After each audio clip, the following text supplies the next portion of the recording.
the early 2000s. He is the product visionary from a design perspective. Remember when Apple made all those videos with the white background and stuff? His voice was like he was the one who narrated all those advertisements. He started a company called IO Products. I don't know what that company is. I don't know what they do, but the basic understanding of it is they build hardware for an AI native world.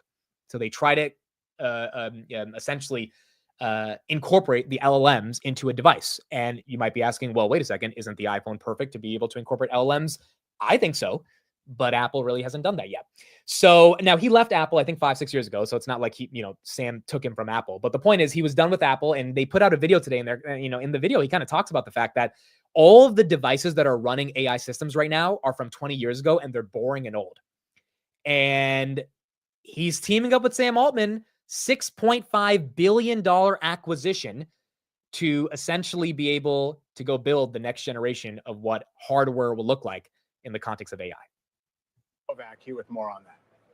Yeah, Mike, this was all from OpenAI acquiring Johnny Ive's company IO, which is a design firm that he started after he left Apple. And what we're really seeing here is Johnny Ive poaching his best designers from Apple in order to take on the iPhone, which ironically he also helped create. And look, this is a rough look for Apple here because they lost Ive, the soul of Apple products, about 6 years ago. And then we had Ive go on and poach his successor and several others from that iconic design group within Apple. And now you have the best designers working for OpenAI on this mystery device. This has been a quiet theme, by the way, at Apple since Ive's departure. The design team kind of taking a backseat to Tim Cook's operations mindset. Cook's tenure, though, of course, has been a massive success. The numbers tell the story there. Just look at the stock. But what used to be core at Apple, that innovative new hardware and designs, those are largely seen to have taken a backseat to that. And you can see it in things like the Vision Pro, which came out last year and kind of missed the mark. It wasn't really the blockbuster product so many people at Apple had hoped it would be. And then, of course, there's artificial intelligence, where Apple is still behind, especially after failing to deliver the Siri update this year.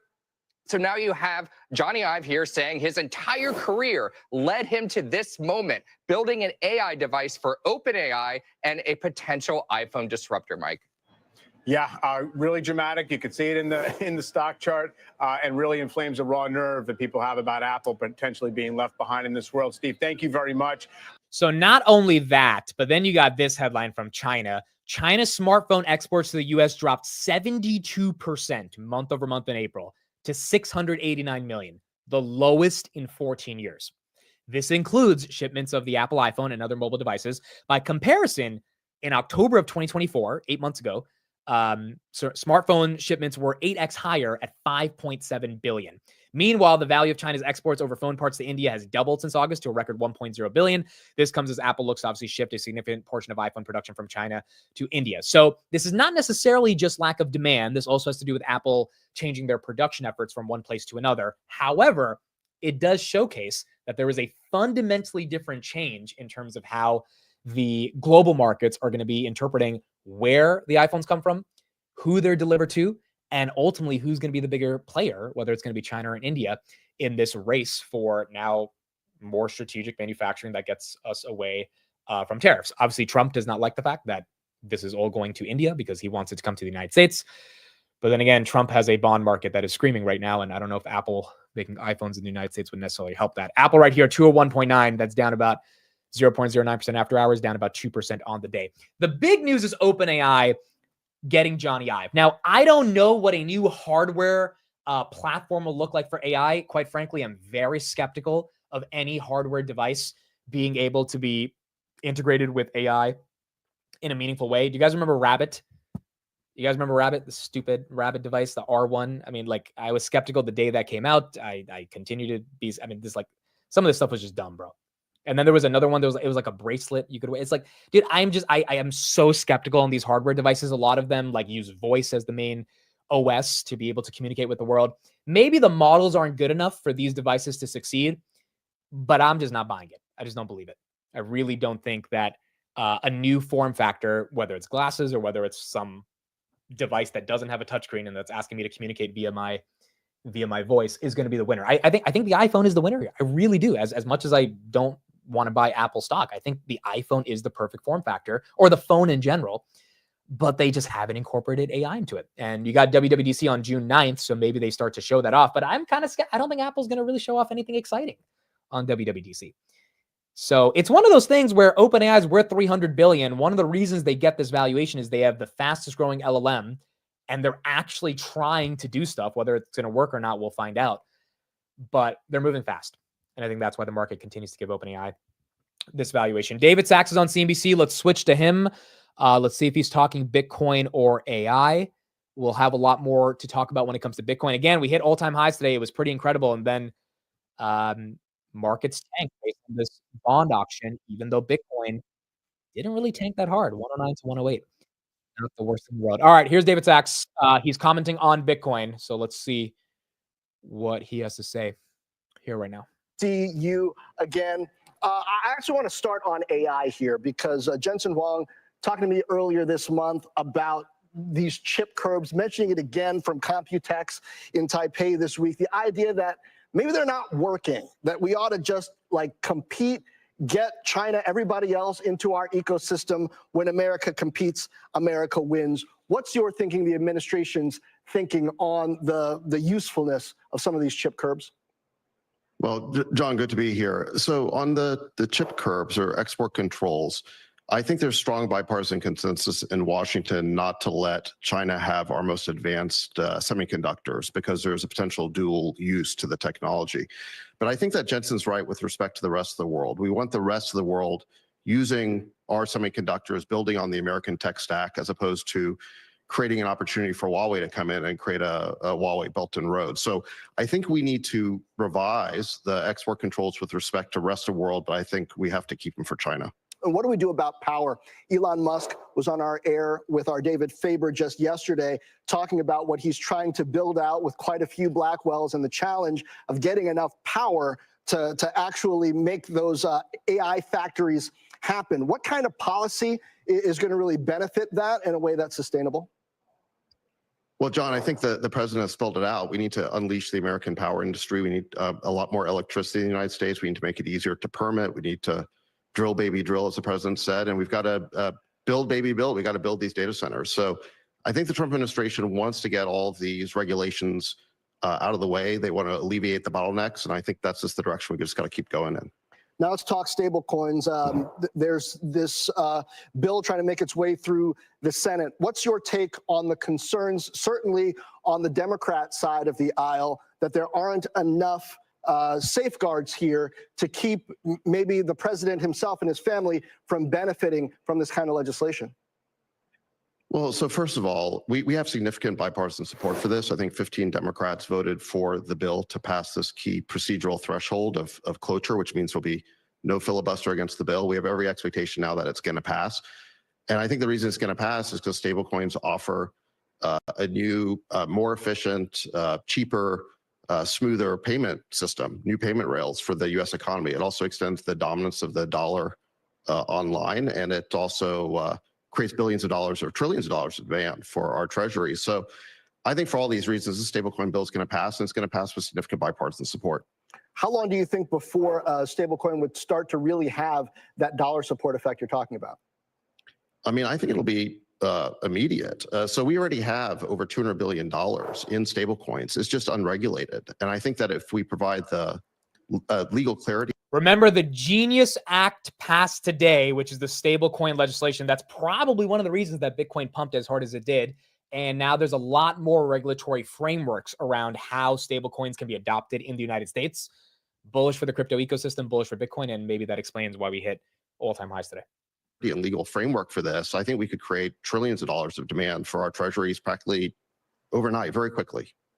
I understand that you have argued that it was important in this trip through the Middle East just now, making some of the deals, particularly around AI that the administration did, to get in there versus China Belt and Road style doing it as well. What do you say to the criticism that there's some moral ambiguity around the dealings with the likes of Saudi Arabia, given some of the headlines we've had about that regime's actions over the last few years?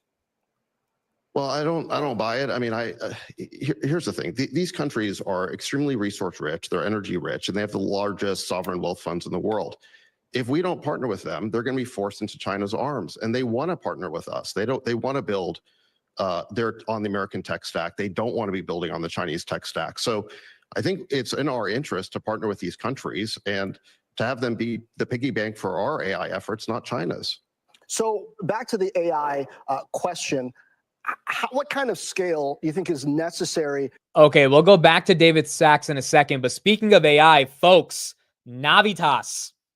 Let me know if you own this one. NVTS semiconductor company, 93% after hours. This market is wild. 93%. Why? Because NVIDIA just announced they are partnering with Navitas for the next gen 800V HVDC power solution for data centers. There you go. Jensen's the man. Jensen says anything, and your stock can go higher. So this will enhance the power efficiency and reliability for NVIDIA's next-gen AI data centers. This will revolutionize traditional power distribution, meeting gigawatt-level demands. The collaboration could set new efficiency standards in AI data centers. The HVDC infrastructure might reduce operational costs for data centers significantly. And the statement from the CEO of Navitas: we are proud to be selected by NVIDIA to collaborate on their 800 HVDC architecture initiative. Our latest innovations in high-powered GaN and SiC technologies have seen world firsts and have created new inflections into markets such as AI data centers and electric vehicles. And the stock right here is up 94% based on this partnership that we're seeing right now after hours. Yeah, shout out to Cactus Jack. He said, I put that unusual vol spike on the calls yesterday in the chat. Dude, someone always knows. Someone always knows. 118%. This is the beauty of the markets, right? It's the beauty of the markets. You just one thing could happen. One announcement. Why is it pumping this hard though? Holy crap, bro. Like, we get it. NVIDIA likes you guys, but goodness gracious. And is this even sustainable? Does this like hold itself, or is this just everyone FOMOing into this thing right now? 130%. It was at 94% 2 minutes ago. Now it's at 130%. My goodness, dude. Jensen says jump. The market says how high? Exactly. Exactly. Dude, well, if anything, Nebius, freaking CoreWeave, NVTS now. I mean, it's just making me more and more bullish for NVIDIA. And, we got an earnings coming up, which hopefully they'll be able to deliver on as well. All right, let's get back to David Sachs, and then we'll get into some of these other headlines that we have right now. For AI to be successful policy-wise in the U.S., and is your sense that the administration is thinking about that as they're addressing big tech in ways that they don't want Europe to necessarily hit us, but it's unclear how much M&A and how much size is going to be allowed here? Well, I think we want to win the AI race. That's the bottom line, John. And I think we're going to do what's necessary in terms of building, in terms of creating more power, in terms of supporting innovation. I think we're going to do all those things. America has to win the AI race. If we don't, it'll be very bad for our economy. It'll be very bad for our military. So I think we're going to do what's necessary to win this race. All right. David Sachs, AI and cryptos are in the Trump administration now. All right.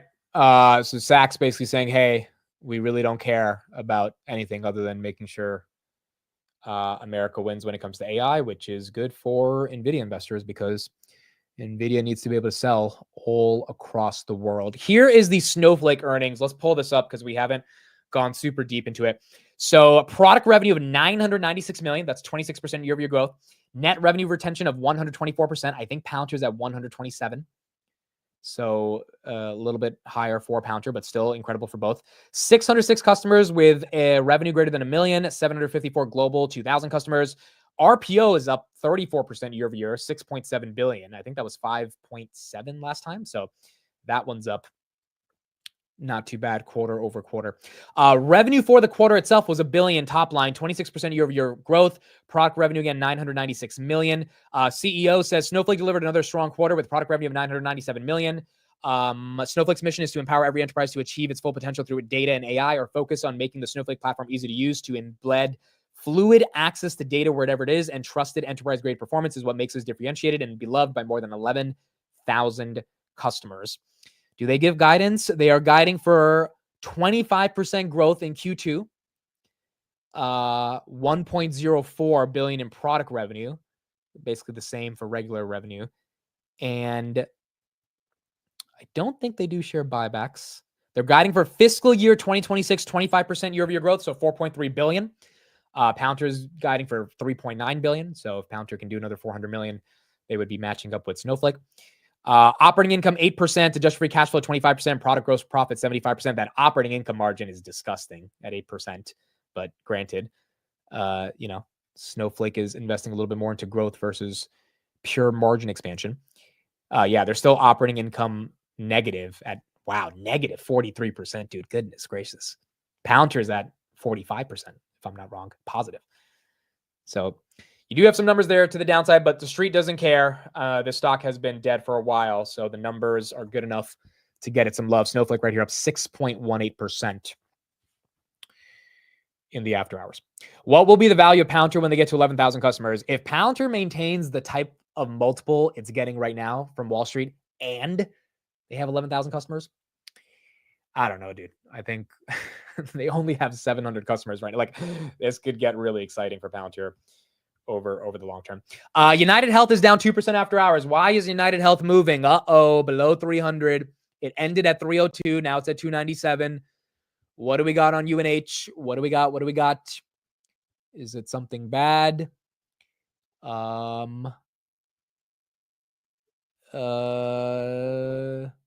No, JP Morgan just said $405. Like literally 3 minutes ago, they just put out a price target of 405. They said we remain constructive. I don't think it would go down off JP Morgan saying we like it at 405. It's at 296. I think there's a headline. It's got to be some headline, I think, that's causing it to go down. UNH, I think Sam should be on in a couple minutes. We'll get his thoughts on Snowflake and the broader markets, and we'll see what he has to say. But UNH, no, dude, the JP Morgan is the only thing I see after hours. Why is it going down after? Wait, is it this? Maybe it's this. Okay, here we go. CMS has rolled out an expanded Medicare Advantage audit plan. They're now set to review all eligible contracts, recover past overpayments, and speed up audits from 2018 to 2024 using new resources. That will affect Humana, CVS, and UNH is what it looks like. So they're getting audited more aggressively. That could be a reason. Stock's down 1.5. That's not a good enough reason. Remember, in the morning, the stock was down 5% because of that Guardian article. Again, fully not confirmed, but the Guardian article was accusing them of basically paying hospitals to not accept as many payments to lower their premiums. So that's why the stock got hit today, but it's down about 1.5% right here. After hours. Zoom is dumping. Zoom was up 3%. Zoom is now only up 0.64. So Zoom's green kind of went away as well, based on what we're seeing right here. All right, let's bring on a guest to the show, get their thoughts on Snowflake, the Fed, everything that's going out currently right now, and how they're making sense of this market. Sam, what's up? Back again. What's going on, dude? How are you? I'm good. How are you? Peachy. Got kicked off my high horse today, but don't get me wrong, it was fun for a minute, and then I got a little excited about my year to date, and then down we go. Dude, you're not dude. The market open was a party. Like, it was a party. Like we were having fun, bro. We were counting like what vacations we're gonna take, and then you get humbled, like, because why not? Yeah. Not. Close the airlines tab. Close the tab with all the tickets to go to Europe, all that stuff. The new Jensen Huang jacket, like your fifth one probably. There you go. Hey, but the vacation might come back. Snowflake is up 7%. So, okay. So I want to get your thoughts on Snowflake, but first I want to talk about the Fed. 20-year auction didn't go that well. What is your general thoughts on what's going on in the bond market? I mean, it's not the tail auction. Last December it was bad as well. We don't have the 20-year long-term yield auctions or long-term treasury auctions too often. But this one came around when the yields are pretty much at their highs, so it just kind of pushed it up a little bit higher. Definitely not what the market wanted to see. So, it's like, I would say that if we were not so far extended as we were today, the reaction would have been much more muted. But being in pretty much the highs of the week, right when that came out. And the ironic part was that like we all knew this was coming, right? The auction is displayed on there, and I was like, this is gonna be pretty bad. So I actually had some puts ready, far out of money puts on the Qs when it came out, and I looked at it, I was like, oh, okay, you know, but used to like that range QQQ 517 level. It's when I took profits, and then down we go, and I'm like, oh well, of course I sold too early.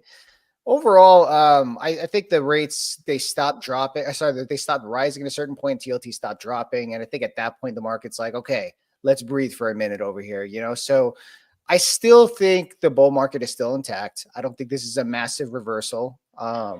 We knew the demand for the auction was going to be low, which led to the much higher sale for the yield. And, you know, we kind of knew this was going to happen, but, you know, when the market gets very fragile at such an elevated extended point, it's going to kind of sell off to kind of balance out a little bit. And here we are. So I think what you said right there is really accurate. All of us knew as markets were getting back to where they were in January, there was going to be something, whether it was a Moody's or a bond, there was going to be something that would cause a little bit of the pain. And it ended up happening today. So here's my deeper question. Are you at all concerned that bond auctions in the future are not going to have as much demand, and that's going to cause the Fed to have to step in? Like, could it get that bad in your opinion right now? Well, the Fed can't control long-term yields. It can only control the short-term yields, like few months treasuries, right? And then maybe the 2-year, but they don't have that much control over the 2-year. But we've seen the 10-year basically going up along with long-term yields. And is the Fed going to step in if in case it gets a little too crazy? No, I think Trump will step in if that happens. I think we're probably just maybe hours away, maybe days away from seeing some sort of positive news in a trade deal. You know, it's actually kind of ironic, in the midst of all of the feed coming in this morning, everyone missed the talk that the EU might be coming up with a deal with the US. And I think that's very big, especially when it comes to LNG or liquefied natural gas, as you know, Chris is definitely bullish on, and so am I, in my opinion. And I think that once that deal comes around, that'll be very good for the markets. That'll damper the inflation risk to the upside. And that might give the Fed a green light to continue with the cutting of the rates. But right now, it's not really on the table yet. And there is a lot of uncertainty when it comes to the tariffs. But I think Trump made it pretty clear that the put is in play. And they no longer will try to implement like above the 10% retaliation tariff baseline for a lot of the countries that haven't done deals yet. But what does Trump do exactly, in your opinion, to get the yields to come down? What is he going to do? I mean, one, he could come up with a deal with the EU. I think it might take a little bit longer time because we're dealing with a lot of variables there, plus a lot more countries and so on that have to vote on it and whatever. But what does he do? I mean, dude, he can release a tweet just saying pretty much anything to talk up the market. Like, he's literally just a keyboard away from bringing the market up 2-3%. The only thing is that we've gotten a slew, basically the parabolic move we've gotten off the positivity and off the good news from the trade and the tariff wars has come up, and now it's kind of slowing down as far as those talks go. And like, it's starting to get at the point whenever you see like the positive headlines or Trump says something really good, like the market rallies a little bit and it kind of like sells off. I feel like we're kind of in a range. What is he going to do? I mean, he might basically plan a trip to Japan per se. He might say he's meeting with the leaders of some of the countries in the EU. There could be talks with Vicent, making negotiations or coming to terms and so on. Like, you just hyping the market up, like just overall promises and positive news in terms of these trade deals coming up. But I think the market's really waiting for the EU at this point. We already have a big check mark with China. We're waiting for that big check mark with the EU. That's probably the most impactful one. I think it's like about 10% of the EU's GDP is based on the imports that they do receive from us, not necessarily vice versa, but we are an exporter to the EU, and a lot of that is commodities. Right. I think that's very fair. I think the 90-day pause type of a move from Trump could potentially not pump the markets, but help a little bit of the bond markets. By the way, for everyone wondering why United Health was down, it looks like we got our answer. Andrew Whitty, who used to be the CEO of the company, he ended up becoming the director. He resigned. Was he actually the CEO, currently CEO of United Health? Was he the current CEO? Current CEO. Okay, so he was the CEO. He resigned from being a CEO. He was a director, and now he's resigning as a director. That probably that's pretty bad. That's kind of weird, right? UNH Pretty down bad, 4%. yeah. There she goes. He's going to be selling all of his shares or doing something with it. Definitely not looking good for that as far as the company goes. Dude, I had I rode a lot of this stock up by selling put credit spreads on it. And then I had leap spreads on it. And then I literally sold it. What was it before close the other day when it was like 320s or something? And call it luck, but I got out of that thing. It already did its 50% retrace. I'm done. I'd just be getting greedy if I held onto it at that point. Why do you think he's leaving? He doesn't want to get mixed up in the PR, or maybe it was just a deal that the board came up with, where it's like, well, you got to go, right? Like, it's like if a company, okay, for example, when Sony got hacked a long time ago, probably like 10 years ago, when Sony had that hack. Wait, you're talking about from North Korea? I forget exactly who the who the people who actually hacked Sony were, but it wasn't the CIO's fault. Yeah, but they had to resign. Like, someone has to take a hit. In this case, he has to take the hit. I thought resigning as CEO was going to be it, but I don't think that was good enough. I think they just want him out. No, so, but hold on. You know, this guy was a CEO for the past 5 years. He already resigned as CEO.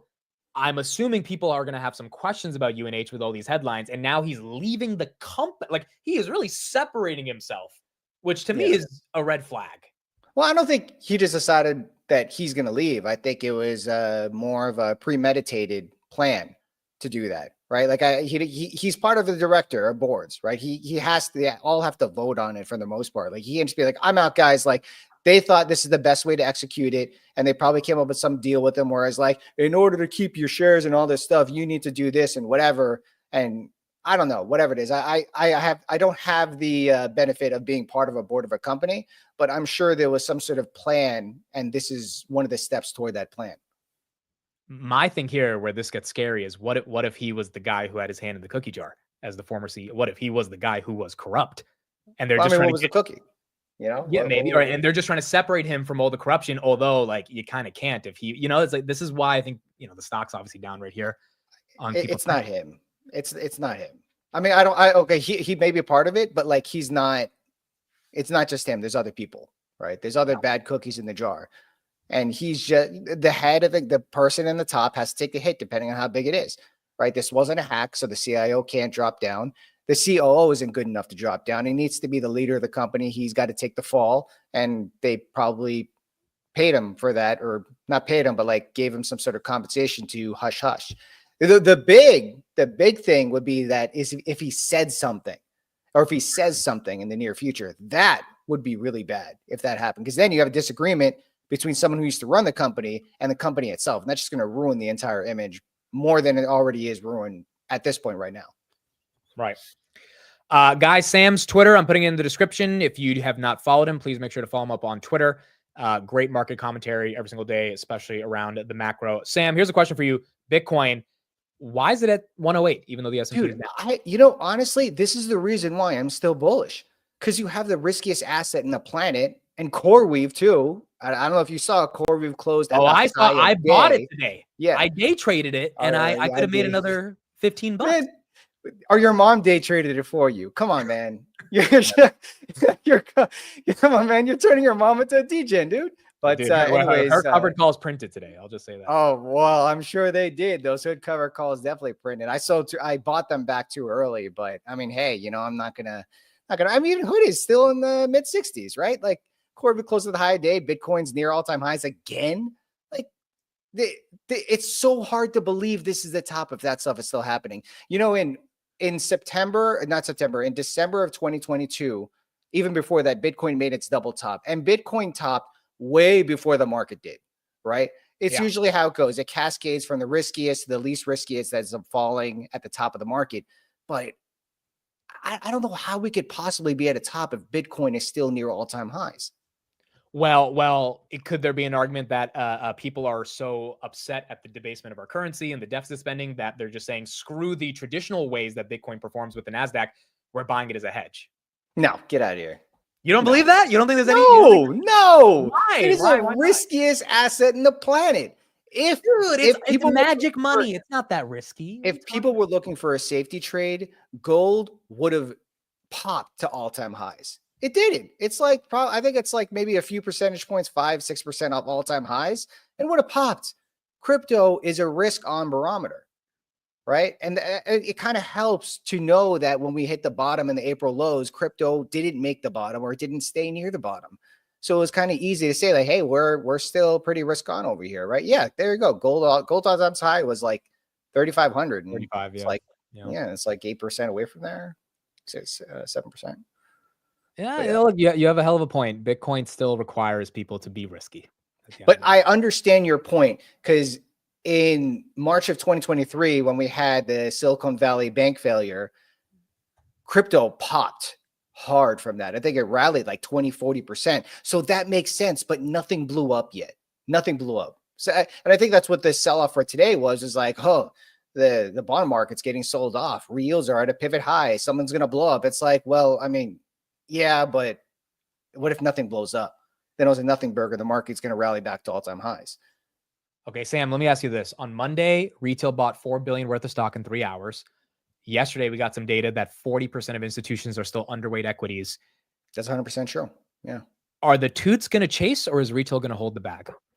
They're not going to chase immediately, but they're going to be forced to add on exposure. The VIX is back. Did the VIX close above? It closed above 20. VIX is at 21, which means that risk wise, the market has the fund managers, they have to hedge, right? And it's very hard for fund managers to make the case to go full size, especially ones that are managing a lot of assets when the VIX is at 21, right? So they're kind of forced to sell off indices and so on, and whatever they do to mitigate all their risks and stuff. But they're not going to pile in all at once. They're going to pile in over time, but they're going to keep capitulating, covering the shorts and so on. And this is the reason why I think we're still in a melt up, and that we're probably going to hit all-time highs maybe the next few weeks, because there's an underexposure to risk assets for a lot of large money managers. And there's actually an index that I do keep an eye on. It's the NAAIM Exposure Index, which is a survey done with hedge funds and fund managers. Right. And historically speaking, that's usually around 84 during healthy bull market levels. And last week, it actually downticked from 81 down to 70. So that shows that they took risk off the table ahead of whatever pullback we might see. And that technically does not have it. You usually have the largest pullbacks when you have the largest amount of liquidation. But if they're liquidating some assets before that happens, who's left to sell? I mean, it could certainly sell off, but it's very hard to have some sort of material sell-off if everyone's ready for a sell-off. Yeah, along with there's a lot of money on the sidelines, and that money wants to change. Because one thing you're saying is really correct, is like, institutions have to hedge given the VIX is now above 20. And so they have to take some risk off the table. But if they also believe in the fundamentals of an NVIDIA right here, and they missed it at 110, 105, 85, 115, 125 last week, some of them are going to chase. Not all of them are going to be disciplined enough to wait for a massive pullback. And I think that's why NVIDIA barely is. It's at 132. It's nothing. So 132. I'm actually kind of surprised Amazon pulled back so dramatically, but what was his face? Andy Jassy said today that he's not seeing any impact to the consumer in terms of the trends they're seeing. So the consumer, according to the major retailers and e-commerce companies, say that the market is healthy. We saw Mercado Libre earnings, and well, they seem very good. Shopify as well, and so on. I mean, it doesn't look like things are falling apart. I get the whole argument with the housing market. The homes on the market and everything, it's rising and whatever, but I feel like that's so projected that I wouldn't say it's all priced in, but whenever you see data online that's available publicly, you have to assume it's priced in because someone's looking at it. Yeah, agreed.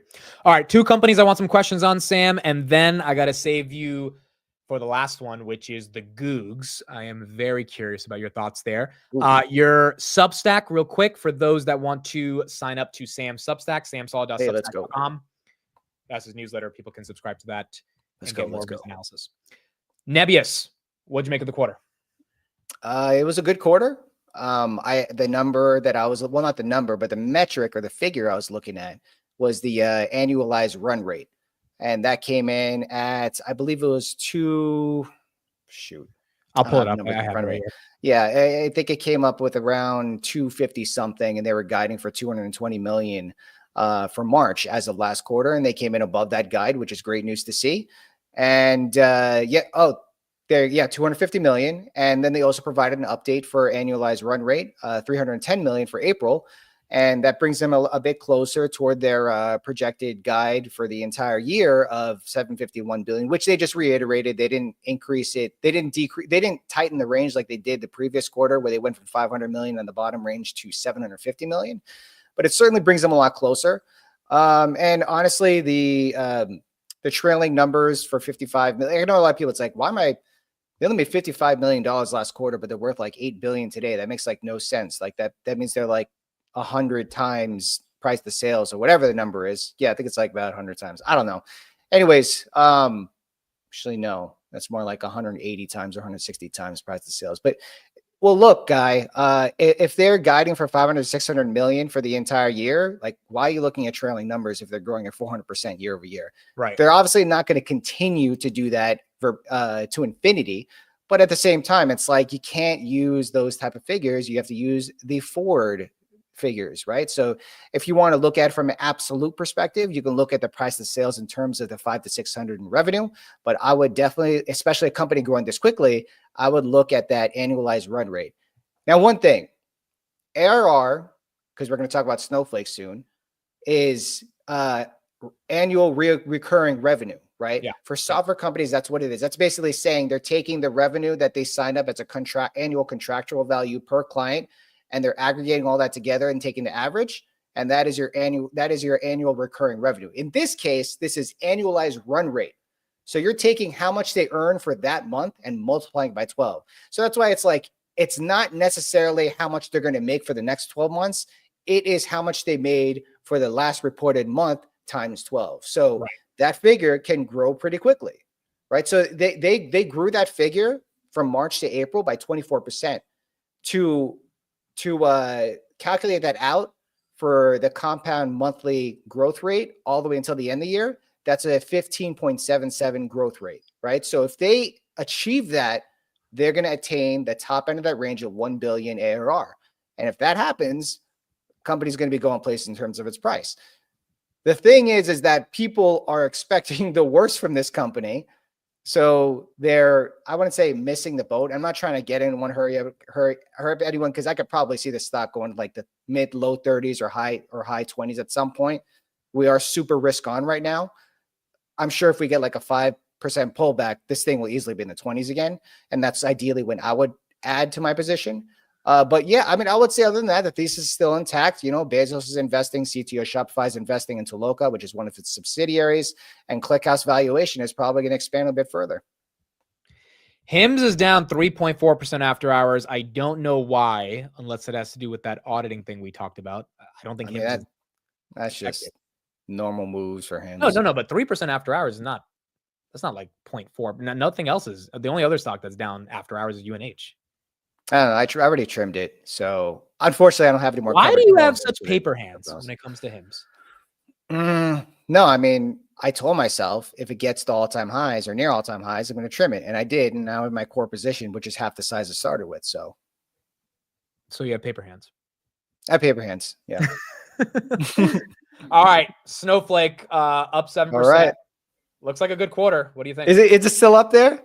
Oh, okay, good. It's like waiting to get the rug pull for a minute. No, it's a good quarter. It's Yeah. a good quarter.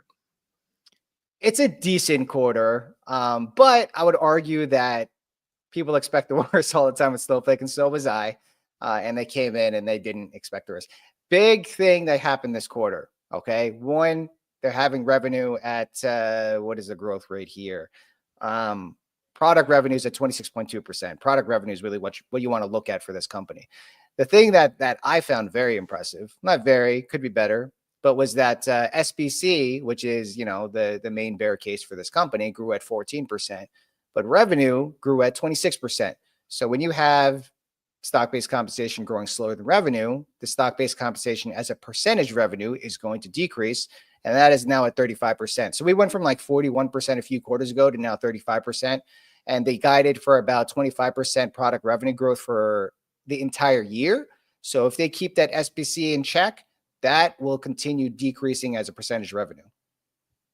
Do you still think it's kind of crazy that 35% of revenue is stock-based comp? No, you got to pay for talent in this competitive industry. Now, if you're going to bring a Palantir, well, they don't. How'd really you know? How'd you know? I don't know, because maybe you own the whole float or something. So, I mean, they don't really have competition, per se, with their particular niche, right? Like, there's no one trying to compete with I mean, there are people trying to compete with Palantir, but it's like you can't even touch them when it comes to that. Like, they have an entire AI platform. Like, they are the leader of software when it comes to AI, right? So it's very hard to touch them when it comes to that. But at the same time, everyone wants to work for Palantir. Like, from what I've heard, it's like it's harder than getting into Harvard, right? For Snowflake, probably not as much, but you got to make sure that you got to keep the top talent. And that's just how it is in these tech companies. SBC is high. So overall, I mean, are you trimming after this? You adding more? Or are you just kind of keeping your position? I haven't decided yet. I mean, my average is in the 140s, 130s. So it is pretty up there from here. I haven't decided. I mean, the market is staying risk on, so it's very hard for me to make the case of trimming it. And it's not even a huge position. Okay, maybe it is decent size, but I think I might. I don't know. I haven't decided yet, man. But I'm definitely going to paper hand that thing probably if it runs pretty hard. I'm a paper hander, so not a paper gainer. I'm a paper hander. Yeah, you're not like Jason. Jason's the paper not a paper gainer. All right. Last but not least, I've been waiting for your thoughts on this bad boy. Googs. Damn, dude. Did What a IO run deliver today. the goods? What a run today. Told you I'm not in the position anymore in terms of shares, but I do have calls on it. So I was very happy to be a beneficiary of that today, and made more than I would have had if I had the position. So I didn't have to have the capital invested in it. I think, I don't want to say it's going to go to all-time highs, but it was a sell the news event yesterday for sure. So it was a great time to load up. But it's very green today, even after the market's down. So I was surprised it held on to all that. That's what I was kind of surprised about Amazon. I'm like, wow, it's like not really performing well. But when you really think about it, they had an array of products that they released yesterday, which everyone kind of expected. They're to come out with an AI mode, whatever it is. They're going to come out with AI search and all that cool AI stuff. And I don't know what the market is expecting for that. Like, did you really think that Sundar Pichai is going to go out there and be like, hey guys, we figured out how to monetize all you imbeciles, so continue using our products so we can make money off of you? Like, no, he's not going to say anything. This isn't a shareholder meeting. Okay. This is a product meeting for consumers. He's not going to say any of that. So what did you expect? Right. But those were some pretty good products they have out there. And Polymarket is around 100%, close to 100%. For Gemini to be the top LLM of the entire world for May. And I think they're going to continue holding that spot. Did you see anything in the event or hear anything in the event that's making you more excited that the street is disrespecting them as an AI company? As in, did you see anything that was like, this is so obviously an AI company and the street is so stupid right here? Or was there not anything that obvious from the event that you got less? I mean, besides the fact they use AI in every single sentence, they are Google, $2 trillion plus company. They're going to figure it out. They always do. Will they? They always figure it out. They always figure it out, man. I mean, how many times we've been in this situation where it's like, oh, Google's going to crap, right? Oh, I got a comment to say about Navitas in terms of the deal that NVIDIA is looking at them for. But anyways, when it comes to Google, I mean, I think they're going to be just fine. I can't really say what's going to happen with the stock, but that thing was strong today in the midst of I want to say a deep red day, but generally money seems to chase certain things. And I would say that it's a pretty asymmetric upside. And that's why it made more sense for me to have calls on it versus shares, just because I don't want to tie up the capital. Right. I told you already before, this is all about opportunity cost for me. So, it made more sense for me to do that. And I got lucky. I would say that the market decided not to sell it off today. It was just luck. In fact, almost everything we do in this game is luck. It's just based on probabilities. And I think Google's got more room to run, to be honest. Okay, last question on Google, and then we'll talk Navitas. The glasses, yay or nay?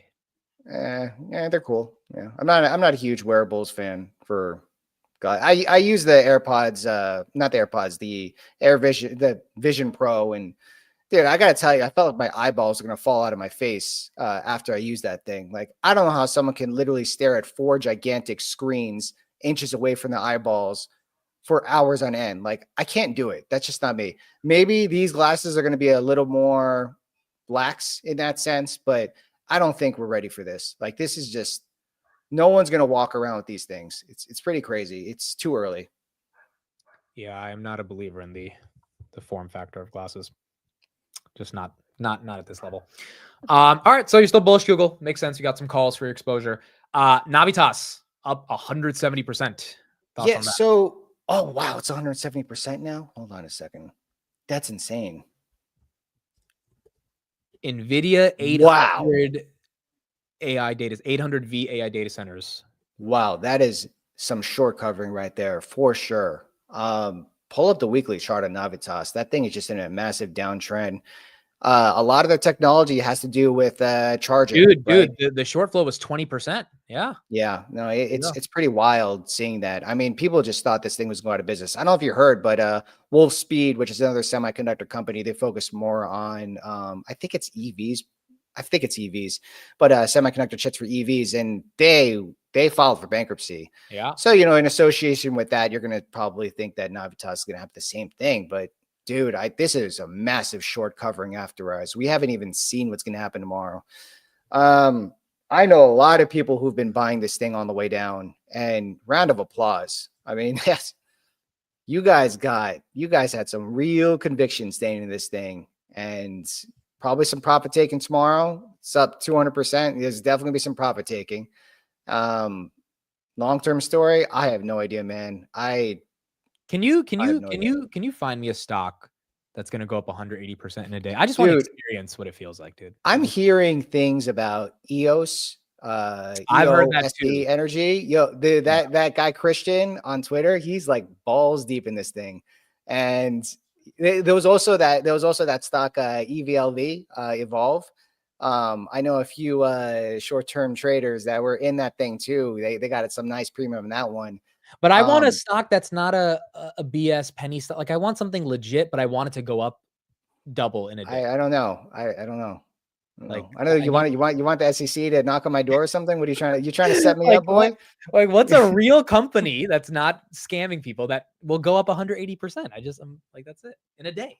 I don't know. I'm not making promises on how many people are on here, like 20,000. I'm not making any promises. Like, honestly, it might seem, yeah. The question I'm asking is, does this also feel frothy seeing stuff like this happen? Because you're seeing it with Webull, Newsmax.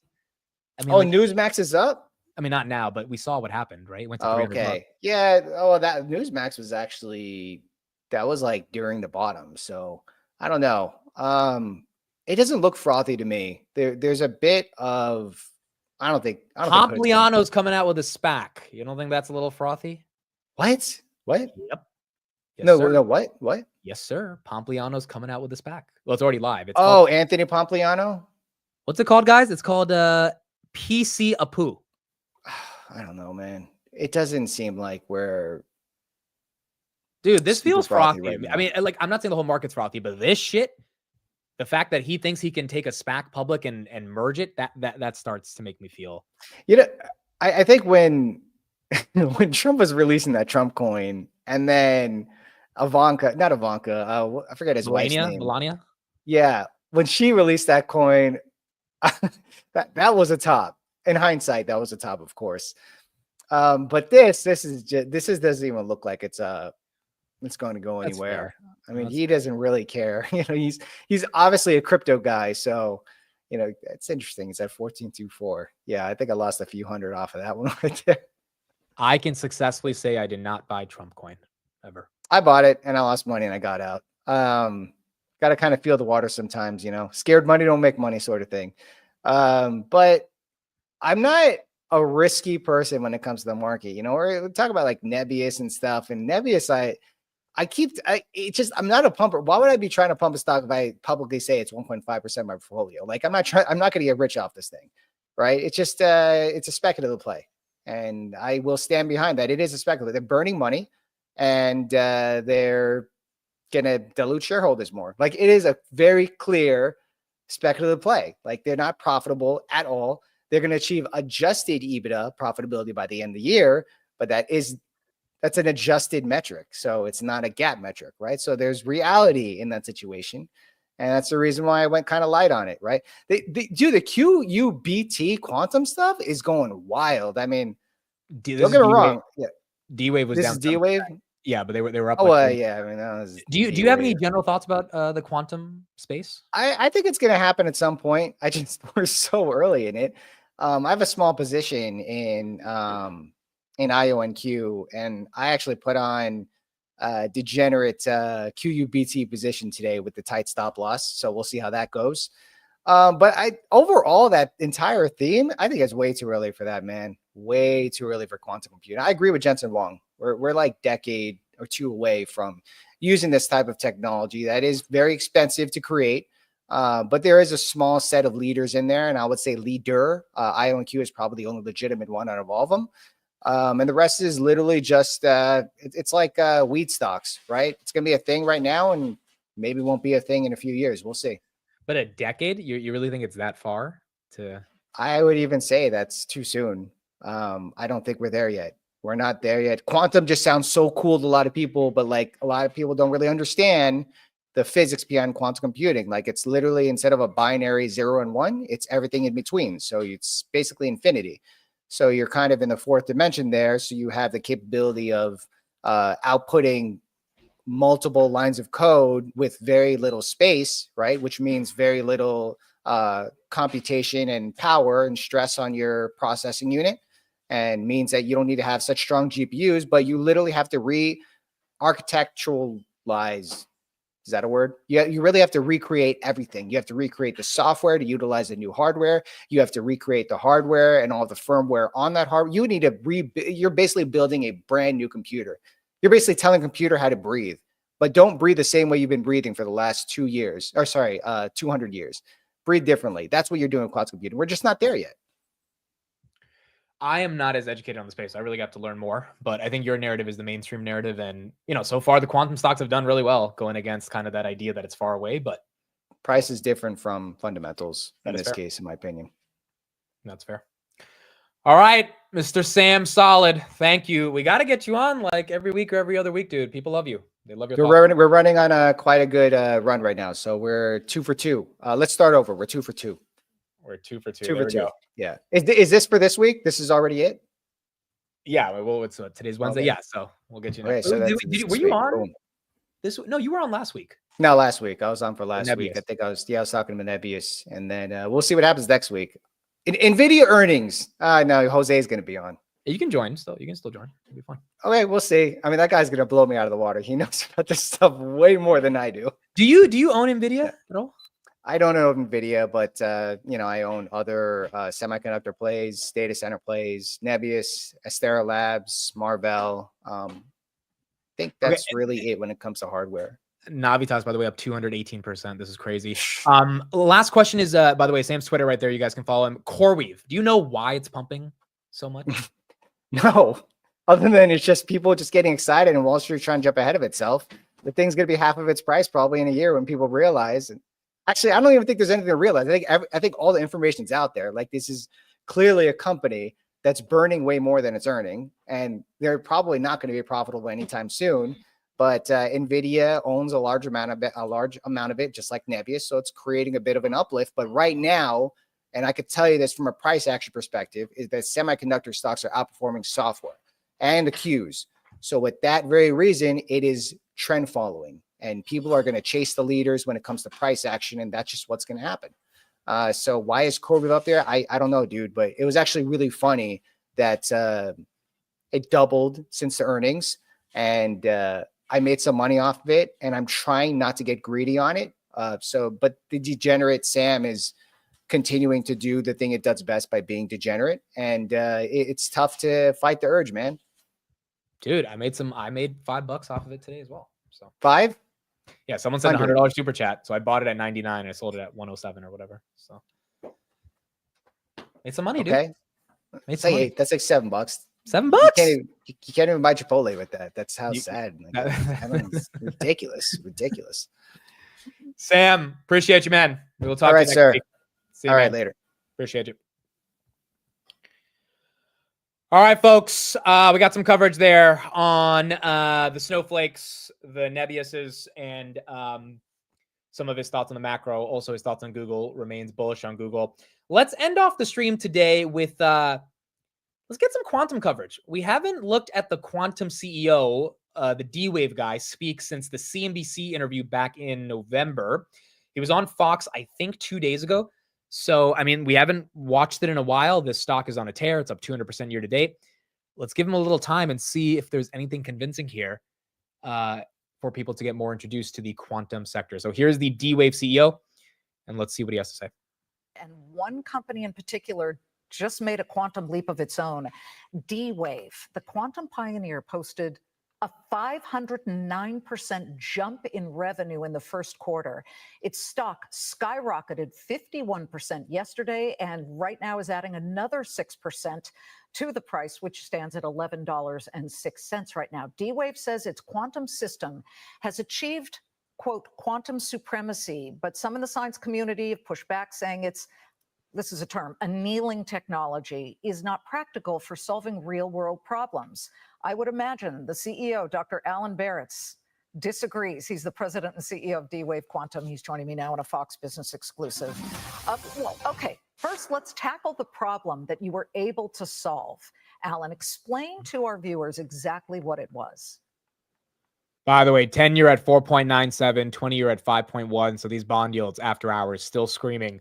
I think Basent's going to have to say something within the next 24 hours or these might continue to go higher. Sure. So first of all, Liz, thank you for the opportunity to join you today. Basically, what we were able to do is to perform a simulation of a set of magnetic materials, basically looking at when they go through what's known as a phase transition. This is like water turning to ice. Now, this is a computation that we were able to perform on our quantum computers in minutes that would take well over 1 million years to perform on the fastest supercomputers in the world. Magnetic materials, for people who don't know, are widely used in medical technology. I know it's used in imaging, electronics, supercomputers, obviously, sensors, motors. But when you look at the real world application of this, who is banging on your door right now to say, let me at this, because this could be a total game changer? So Liz, you're absolutely right. Magnetic materials are widely used, and one of the main uses is as sensors. And what's really important about magnetic materials as sensors is that they are most sensitive at that phase transition point. So what is of interest to those developing these devices is to understand what would be the best materials to deliver the best results in their products, imaging devices.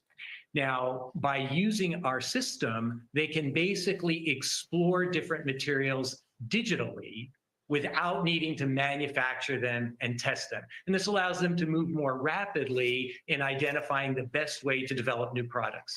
So part of the reason that you saw such a big jump in your revenue was that you sold, as I understand it, one of these quantum computers to a German company called Jülich. Give me a sense of exactly what they are going to use it for and how much this machine costs. Yeah, so this system was sold to the Jülich Supercomputing Center. Basically, they are interested in using the machine to do research into new optimization and artificial intelligence workflows. So their plan is to connect our quantum computer to their exascale supercomputer. That is a massively parallel GPU-based system to basically look at how you might be able to do things like model training and AI inference faster with better results and potentially, and this is really important, lower electricity consumption. In January, okay, you sold that machine. Do you have others that are about to be sold, and to what type of customer? Yeah, so that machine was sold, frankly, as a result of the quantum supremacy work that we did. That work caught the attention of the supercomputer community and national labs around the world, with a realization that these systems could be used to do some very interesting deep research into new areas. Jülich was the first to approach us about purchasing a system. And we completed that transaction at the end of last year and delivered the system to them this quarter and announced record revenue this quarter as a result of the delivery of that system. We now have a number of other institutions that have approached us with interest in potentially purchasing a system as well. But as I'm sure you can understand, these are long lead time sales cycles because of the fact that the systems are quite pricey, anywhere from $20 to $40 million for a system. All right, so that's what we got from Mr. Allen at D-Wave. Again, I still need to learn a lot more about quantum. We got Tess in the chat. I'm going to do a stream with her one day dedicated just to quantum, and she'll be able to come on and really give the bull case. She's been studying quantum for a while, and so if anyone would know about it, it would be her, and we'll hopefully get to do that maybe in like June, and we'll get her thoughts on it. But stock's been doing well. It's just a question of if you believe in that future potential for Palantir, or not Palantir, for D-Wave, maybe becoming a next Palantir, going into the next decade of quantum growth. The reason I said Palantir is because something just came across my screen. Something just came across my screen, folks. Here we go. Is this true? Is this true? Boom, baby. We got it. You guys ready for this? You guys ready for this? Here we go. Here we go. You guys ready? This is the fun part of doing it live. This is the fun part of doing it live and being alive. You guys ready? This is the fun part of doing it live and being alive. Palantir gets a $795 million contract until 2029, awarded yesterday, 2025, for the Project Maven Smart System software license. This is for their Palantir USG business, U.S. government business, with the Army Contracting Command. Not bad. 795 milli. 795 milli. A little bit of money. Little bit of money. That divided by 5 years, that, if I'm not wrong, 159 million a year. 2025 to 20. No, sorry, 4 years. Sorry. I'm doing the right. So that's what? That's 187 million a year. Dude, that's not bad. That's not bad. That is not bad at all. There you go. Palantir, 795 million for a 4-year contract with the Army for Project Maven. Air Force, do we have any others for Palantir? Is that the only one? That's the only one for today. So this is a website called defense.gov. Anyone can go to it. It's the U.S. government government procurement website. And anyone can check the public contracts. They release them at like 5 p.m. every day.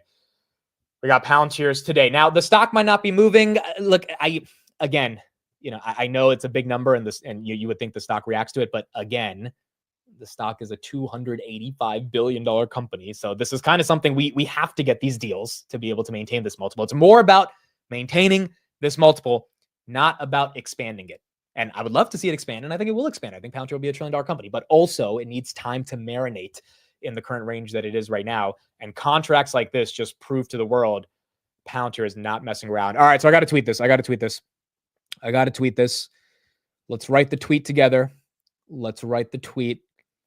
You guys will see me tweet it live right here. All right, so how do we do the tweet? We put the Palantir tag at the top. We put the picture. Breaking. So start off with the breaking. Palantir has been awarded a $795 million contract with the Army, with the U.S. Army, for their Maven Smart System. The contract runs until 2029. So what? That's 7. Yeah, that's 50 million a quarter. I mean, it depends on how they amortize it, but it would be like 50 million a quarter based on how they navigate. Is Palantir moving after hours? Yeah, a little bit, 0.5% move. So it was. Oh yeah, there it is. That's actually, yeah, that's a candle that came out of nowhere. It was down about 0.32%. Now it's 0.5. Again, I don't think this should move the stock because this, the stock is priced in a lot, but still, this is not bad. The contract runs until 2029.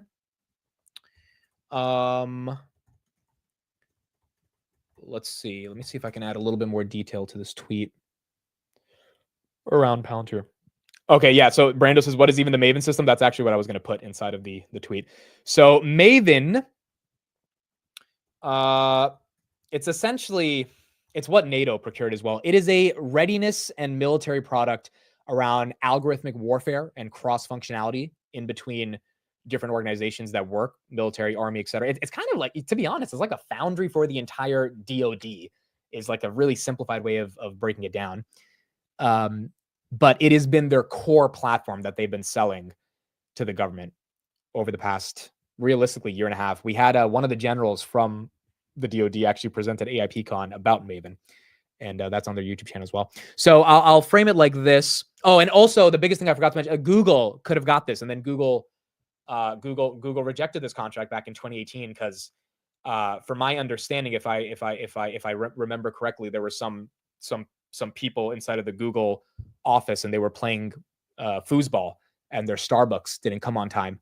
And then they saw the announcement that Google was going to be working with the United States military to protect, the government. And they got so upset that, the Starbucks didn't come on time that they wrote a petition. And Sundar, for some reason, I guess his Starbucks didn't come on time. He gave into it. And then Palantir swooped in and they took the contract. So this originally was Google's contract, and now it is for Palantir. Is Basent live? Is he live? Oh, I would love to hear from Basent, dude. If Basent is live, I would be so happy. Please, Basent, whisper something to us that makes us feel happy. Is he live? I don't think he's live. That is the only man for the next 4 years I want to listen to. Mr. Basent. No, he's not live. I don't see him live anywhere. I wish he was live. Okay, so let me put up this tweet. So Palantir's been awarded a $795 million contract with the U.S. Army for their Maven Smart System Smart System.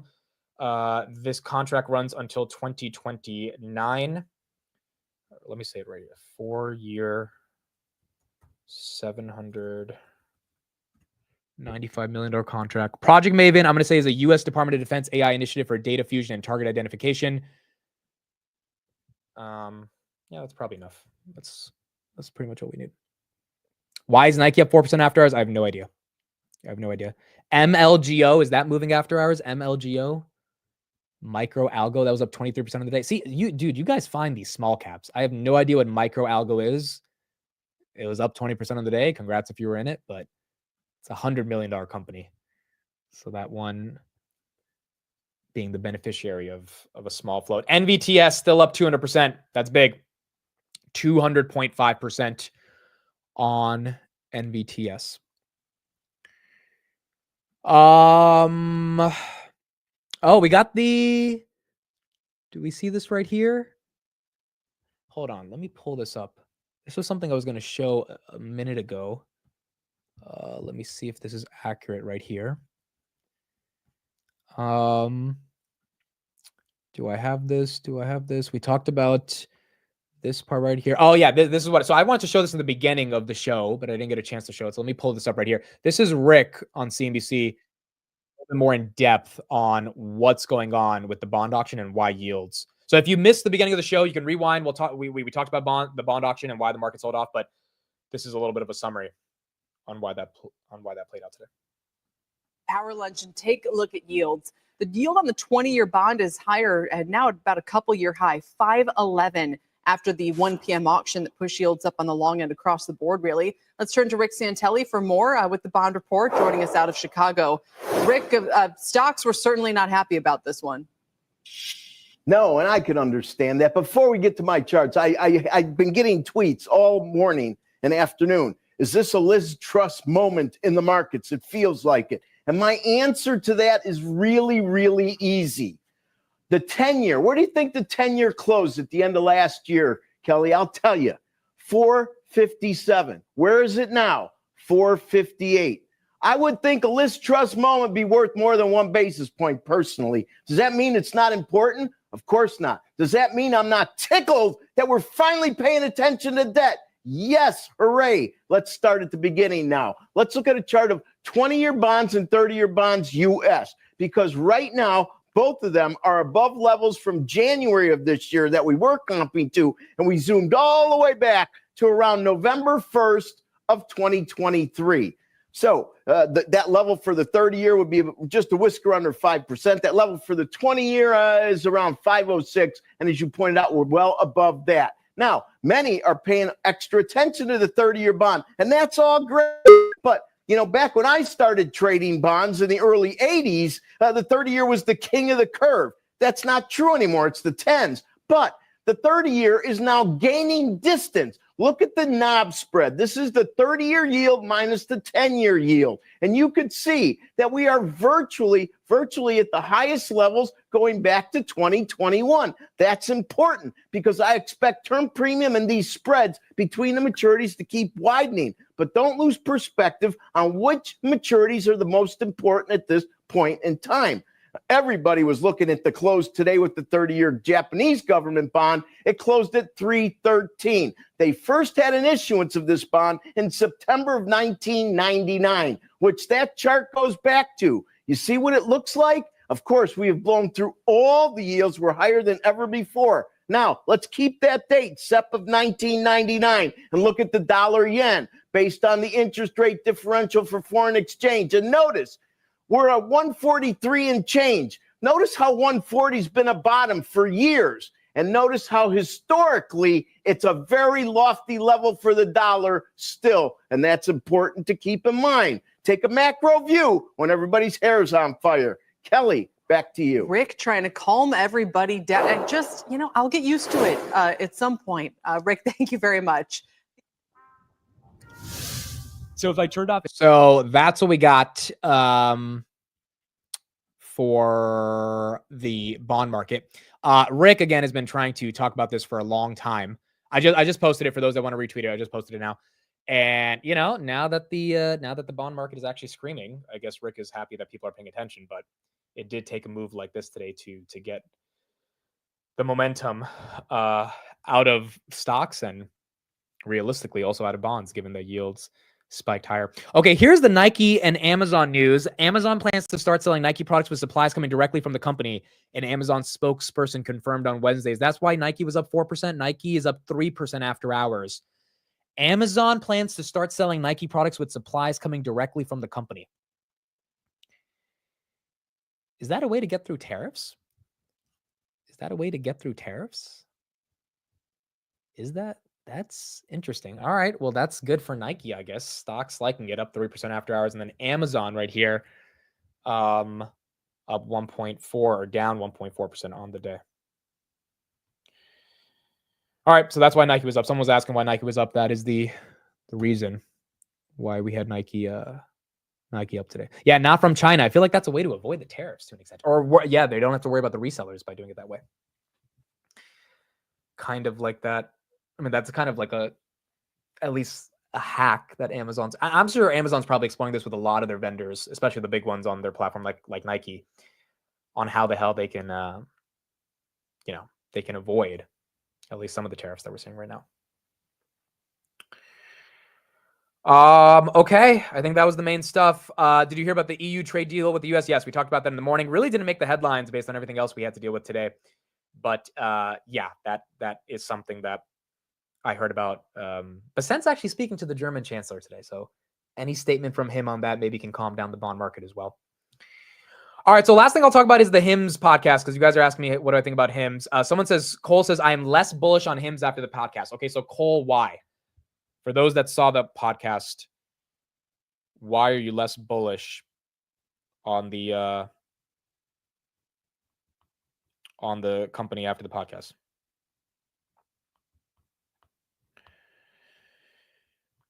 1 second, guys. I just have to text this person.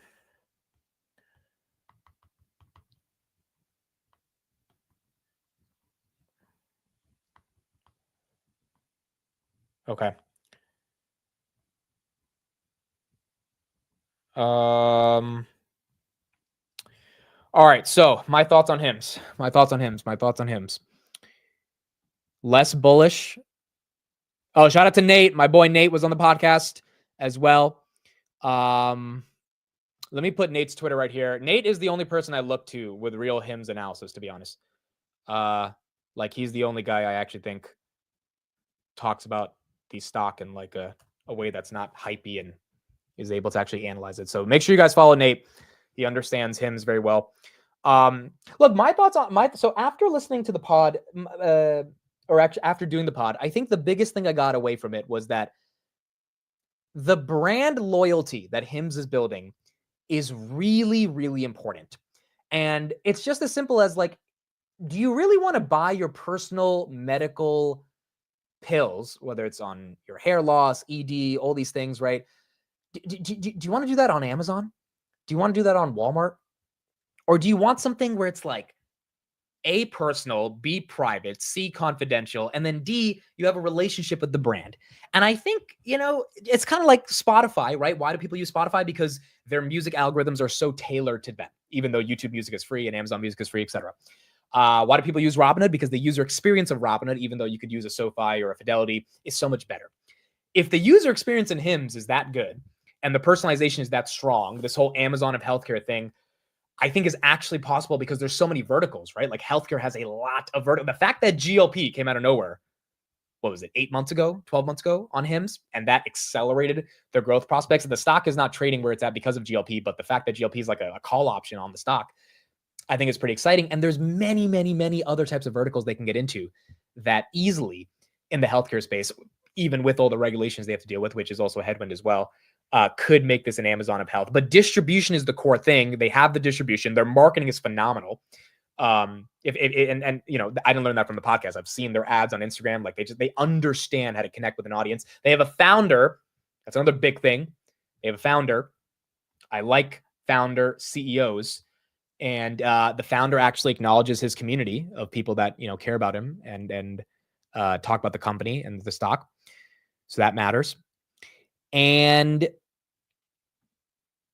I don't know. It's just one of those things where it's like, okay, so what's the bear case then, right? They're spending a bunch on marketing, but that's starting to go down. They don't have a moat. Well, I think that, that part is like, if people are not going to go to another provider over HIMS, just like you're not going to leave Spotify for Amazon Music, that is a moat, right? Maybe it's not the most pristine tech moat that people maybe, but it's not like it's not a moat. It's not like it's not a reason why people wouldn't use the product in the first place. So, I'd rather buy my erectile dysfunction pills on Amazon so that I can get one, so that I can get chocolate chip cookies too. I mean, look, it's not the worst argument in the world, but I do think, if you share an account with your dad or something, you kind of don't want to have him go through the order history and see that. But in general, dude, I think that it's a more exciting name based on the brand, the sexiness of the brand, right? The way that they market, based on their aggressive approach on their go-to-market, and then based on their growth. They're growing like crazy. They're growing like freaking crazy. And they're not stopping anytime soon. Or it doesn't look like they're stopping anytime soon. But am I buying it? No, I'm not touching it at 65. I'm not. And granted, I don't have to touch that 65 anymore. It's at 55. The HIMS house, though, bro, these guys are relentless. They freaking, I think last night I mentioned maybe if it gets to 50, 55, I'll be interested. These guys freaking. They said HIMS is now getting to Amit is investing's buy zone. They are relentless. They're absolutely relentless. I don't know, dude. If I buy it, I'll let you guys know. But I do think the entire market is a bit overextended. I think Robinhood's a bit overextended. I would not be surprised to see HIMS back at 45.50, Robinhood back at 50.55. And then maybe we'll reassess. Maybe it'll be the right time to take on some risk. But it could jump right back up to 65 given the short float. So what I told the guys yesterday is like, I don't have space in my portfolio for it. Like sometimes stocks run away from you and you don't have to own every stock.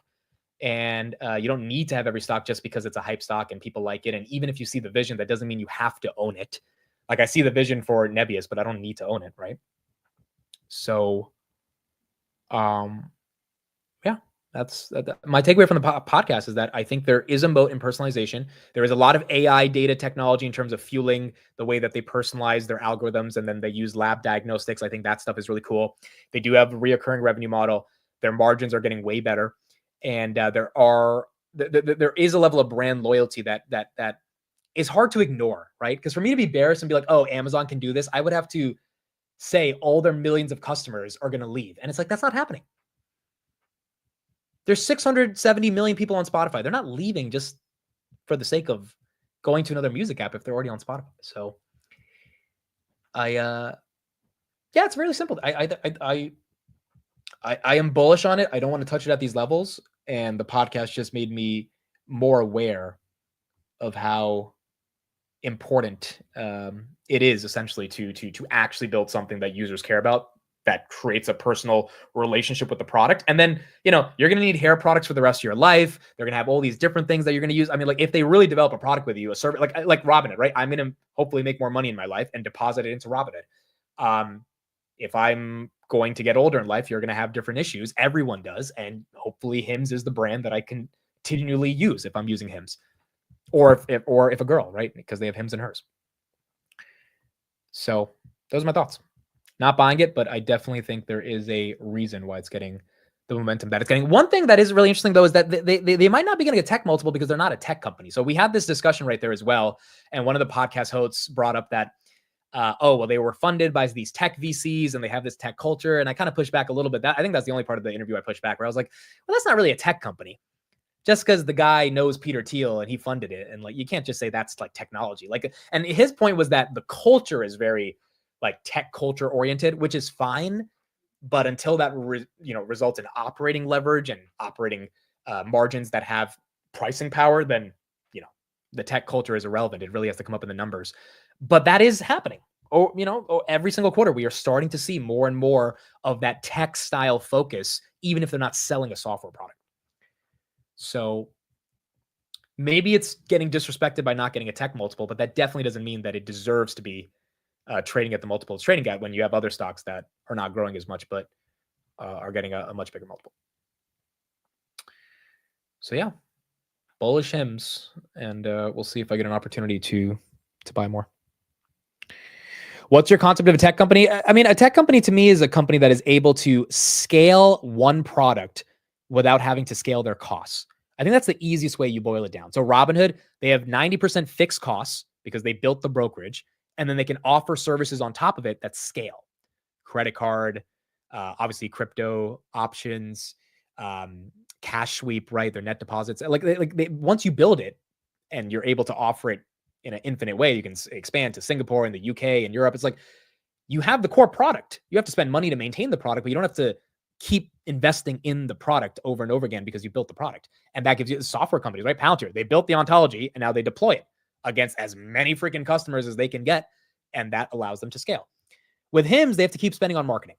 They have to keep spending on advertising to get you to come in. That's not really technology to me, right? And they're definitely not selling a tech product. However, if the brand loyalty is so good that they were spending $500 million in marketing last year, and now they only have to spend $250 million because they have figured out a way to not only make their costs fixed, but to enable some relationship with the user that allows them to either increase their average order value, increase their lifetime value, all of the core characteristics of these e-com companies that leverage technology, then I can't deny that it doesn't have technology characteristics.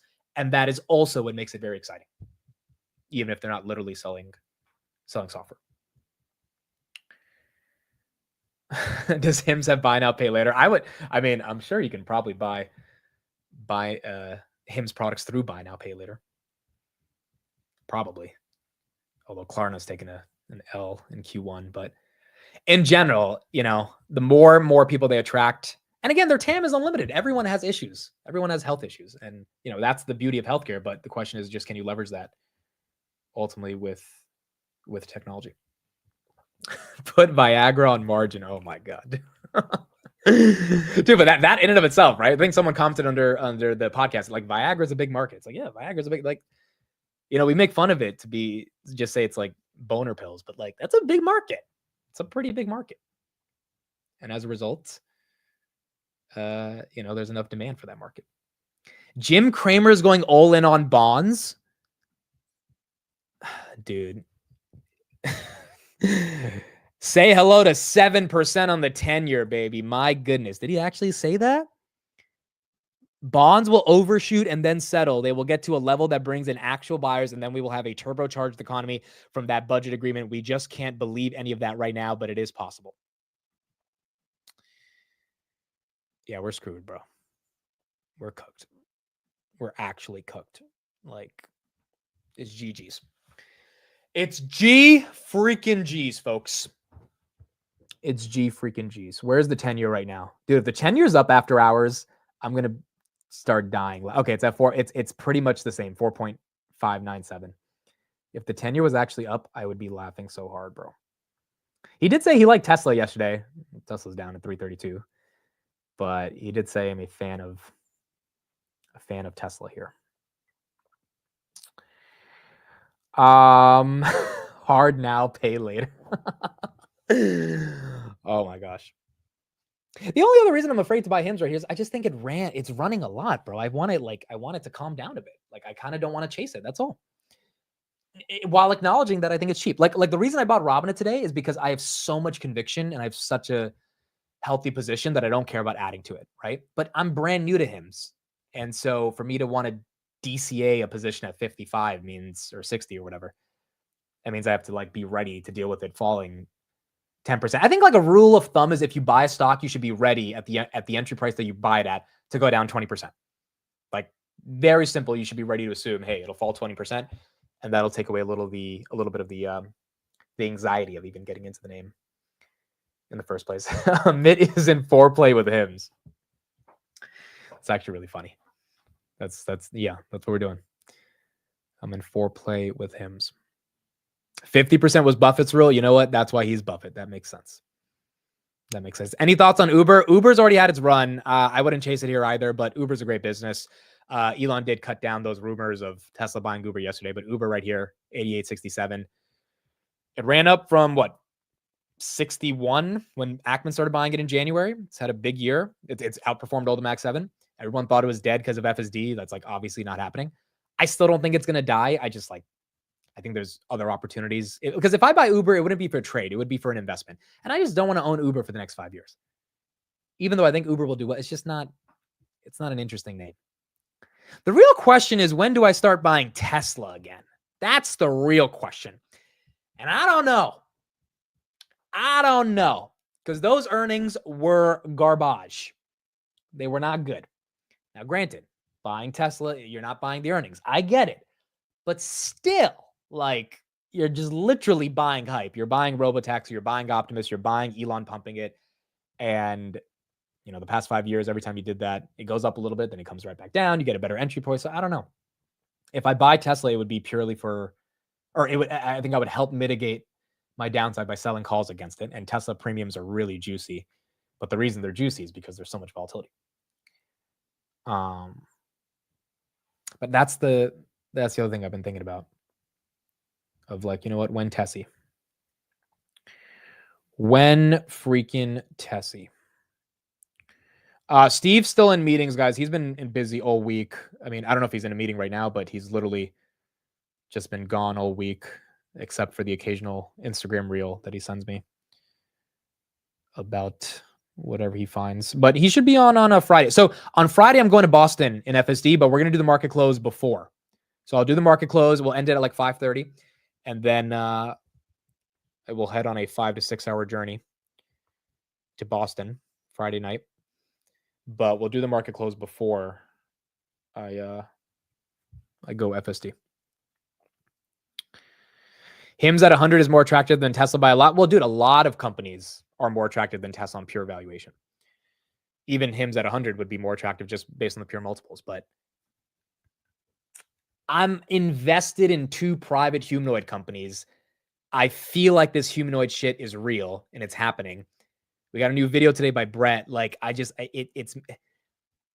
think one day Elon's going to wake up and drop a hammer in the context of Optimus news, and the market's going to be like, holy crap, it's happening. And I feel like I want to be more allocated to Tesla when that happens. But that literally would be my only reason. It's not FSD. It's not the auto business. It would literally just be because of this. Like, I really do believe this is going to be big. Because also, what if Figure, ends up not working out? They're still a startup, right? Who's going to win in this market? It's going to be Tesla. Who else is going to win? It's going to be Tesla. Maybe it's Eptronic, which is my other investment. But what if they don't work? Like, at the end of the day, startups are risky.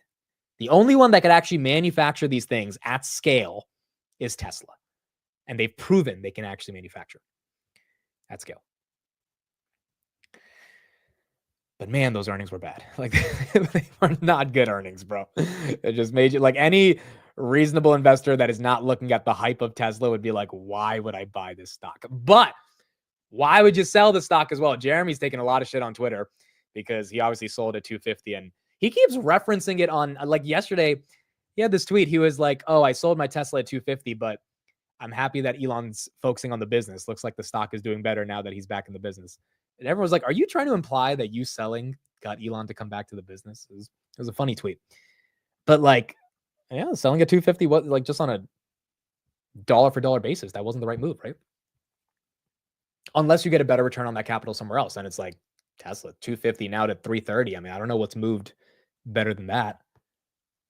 Even though I think he had a legit reason to sell. I mean, I think his video made a lot of sense in terms of why he sold. It's Tesla, It's one of those things where, and given his average was 13, my thought was like, all right, so your margin of safety is like a 70% downturn. Maybe you kind of just trust Elon pulls it off. Yeah, he had a $13 average, dude. That's the other and, like, Jeremy has money. It's not like he needed that 200,000 to go put somewhere else, right? Like, I'm sure he's well off enough in life where if he really wanted to invest 200,000 into whatever stock, he could find the money. But maybe he genuinely felt Tesla was going to $90, which, given after those earnings, that sentiment was there. But the fact that it didn't drop after earnings, like, it made some bulls feel, oh my God, this is my moment to get the hell out. And in reality, it was like, no, everyone's getting in.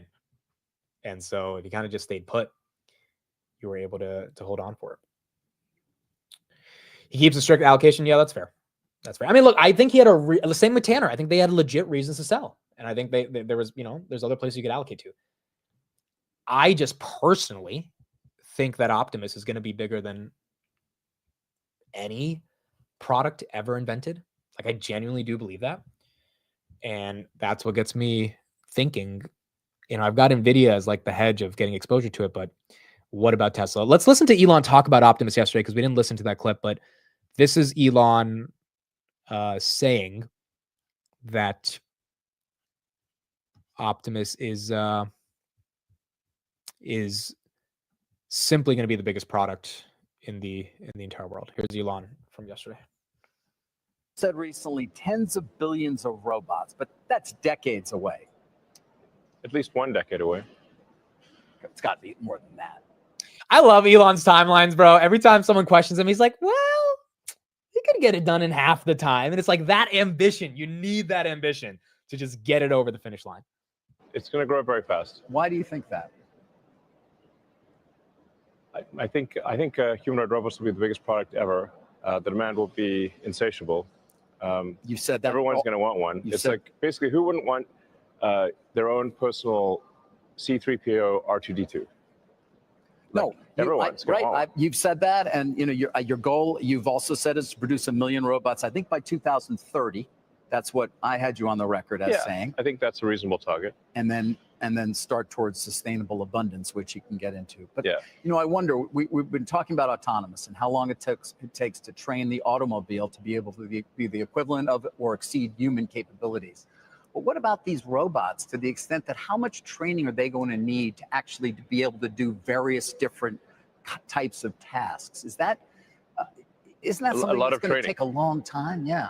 It's going to take a lot of compute resources, and it'll take time. I think there's certain threshold breakthroughs that we think we can achieve, where if Optimus can watch videos, YouTube videos or how-to videos or whatever, and based on that video, just like a human can, learn how to do that thing, then you really have task extensibility that is dramatic, because then it can learn anything very quickly. So I think we'll get there in the next. We're not there yet, though. We're not there yet. You're relying on a significant uptick in terms of learning and training. Yeah, no, that's why I'm calling it a very significant threshold. Would be Understood. the ability to learn from watching a video. Just so right. But at the point as opposed to watching a human, right? Which is or having a human sort of train it right now with a task. I mean, right now we're training Optimus to do like primitive tasks where a human in a kind of a what's called a mocap suit is and sort of cameras on the head is moving in the way that the robot would move to, say, pick up an object or open a door, or the basic tasks, throw a ball, dance. And we need to I think that's needed to sort of bootstrap the intelligence so you can have the basic functions. Then where I think it gets very interesting and very much like humans is that you want the robot to self-play. Right. So you say, how does a child learn? Well, a child has toys, and a child plays with the toys, plays with the blocks, at some point figures out how to put the triangle in the triangle hole and the circle in the circle hole by doing it over and over again. And this self-play, once you have a lot of robots, you can do this self-play, which is that you just put the robot in a room with toys and have the robot literally have the robot play with toys. And it will learn. Yeah. And you have to have a reward function. Say like, okay, the goal of the robot is to put, that classic child's toy. You put the circle in the circle hole, the square in the square hole, triangle in the triangle hole, and keep doing it until it works. And the reward function is succeeding. And there are no advances needed to accomplish that now. I mean, no advances in AI or just compute and things of that nature that can happen. There are some advances needed, but I don't think these are insurmountable. I think we can solve these things in the next few years. I mean, look, if Elon does this with Optimus, then I don't know. I just think there's a broader opportunity for this market, and eventually, I think everyone's going to want to have more exposure, but it will take time. It's not going to happen overnight for Tesla, and obviously in a volatile market, there can be better opportunities to get in as well. But realistically, it depends on how quick they want to expand Optimus. HIMS right here down 4.7%, dude. This one's getting hit. I don't know if it's because of that UNH news. D-Wave down 3% after hours. Someone's saying insider selling. Is that it? D-Wave. Let me check. D-Wave financials, quarterly results, SEC filings. May 21st. That's today, right? Okay. How much did they sell? All right. So we had one guy sell 311,000 shares. We had another guy sell 112,000 shares. And we had another guy sell 848,000 shares. The CEO sold basically $15 million worth of stock. Yeah, it is. I mean, dude, if I was the CEO, so would I. Like, that's not really a bear case. I could understand why it's selling off after hours based on this. It's a low float stock, heavily shorted. People are going to see that as a sign of lack of confidence in the company. I don't think that really necessarily means the CEO is not confident. I also don't know how many shares he owns, but yeah, you do have some insiders taking some profits here. I mean, look, the stock's up a lot. It's up 200% the past month. Like, yeah, people are gonna take some profits. People are going to take some profits. I'm curious how that's going to affect it tomorrow, though, when the broader market finds out about all this insider selling.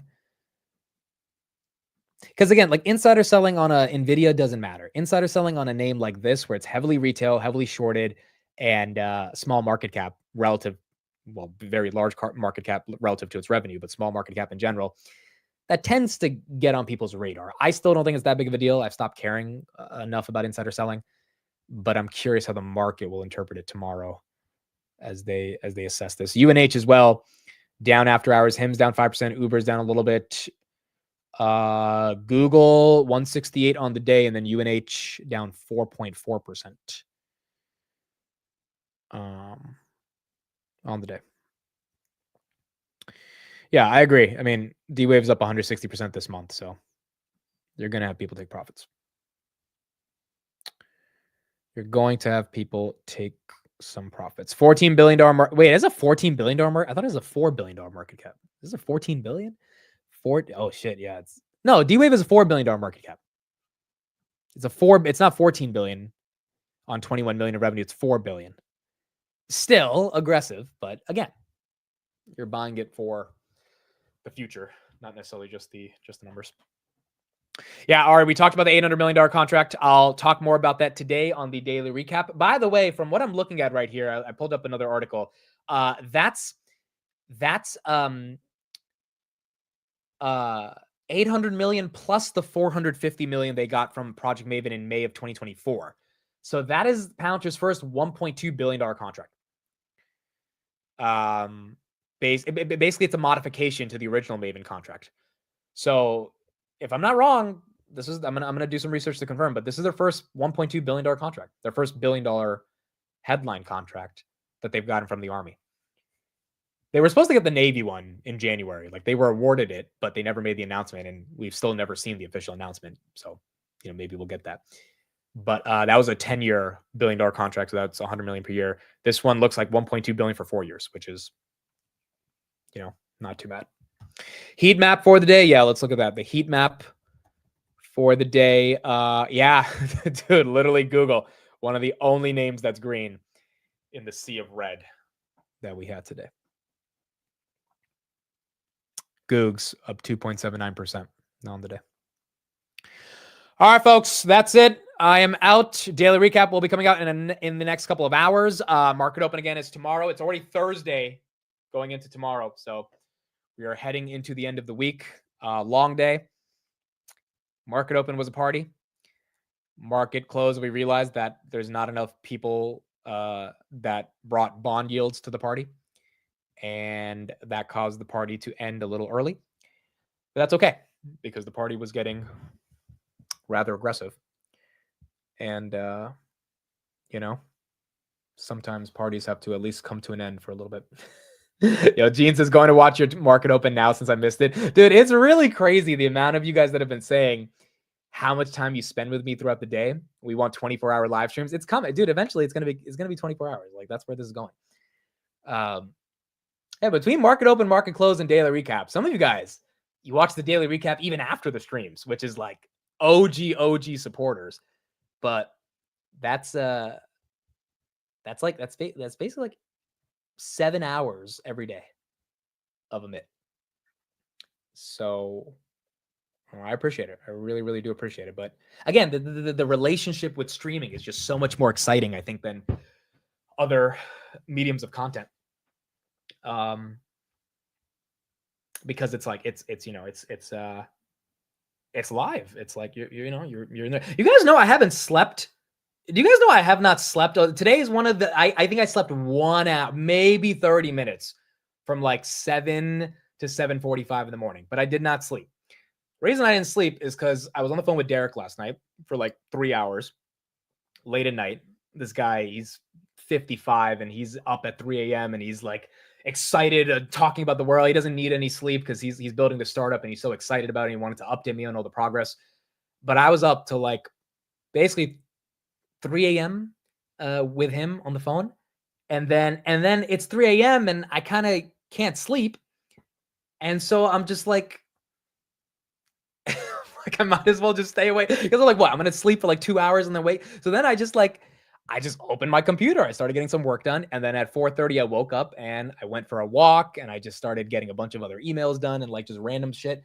And then I go to like lay down, I think at like 6:30, and then I wake up at like 7:30 and the show's at 8:45. And then I'm like, all right, let's get into the show. I was low-key dead in the morning, bro. I'm not even going to lie. You guys didn't notice it because we got to keep the energy at a high level. But I really didn't sleep last night. Because at that point, but by the time it was 3 a.m., I'm like, I'm not going to sleep for 4 hours. I'm like, I just like know I'm not going to fall asleep. And so, yeah, I've been awake. So I need to sleep tonight. That's what I'm trying to say. That should be something I try to do. You need some of that powder you got at the last meetup, dude. That was a crazy gift. Someone came. The guy loved to fly pilot who got me the Palantir bell. He brought me a bag with $100 bill and like sugar but he rolled up the $100 bill, and then, you know, the sugar, and it wasn't sugar, it was powder. And, you know, it looked like a certain type of substance that I've said I've consumed to give me the energy to do these shows every day. That was a great gift, dude. That was great. I almost brought it to the TSA. Like, I think a couple hours. I was like, I should probably get rid of this. This one I shouldn't bring. This one I should. They might have a little bit of an issue with that. Elaine was there. Yeah, Elaine, you saw that. That was. Do I have a picture of it? I have to have a picture of it. That was hilarious, bro. It was so funny.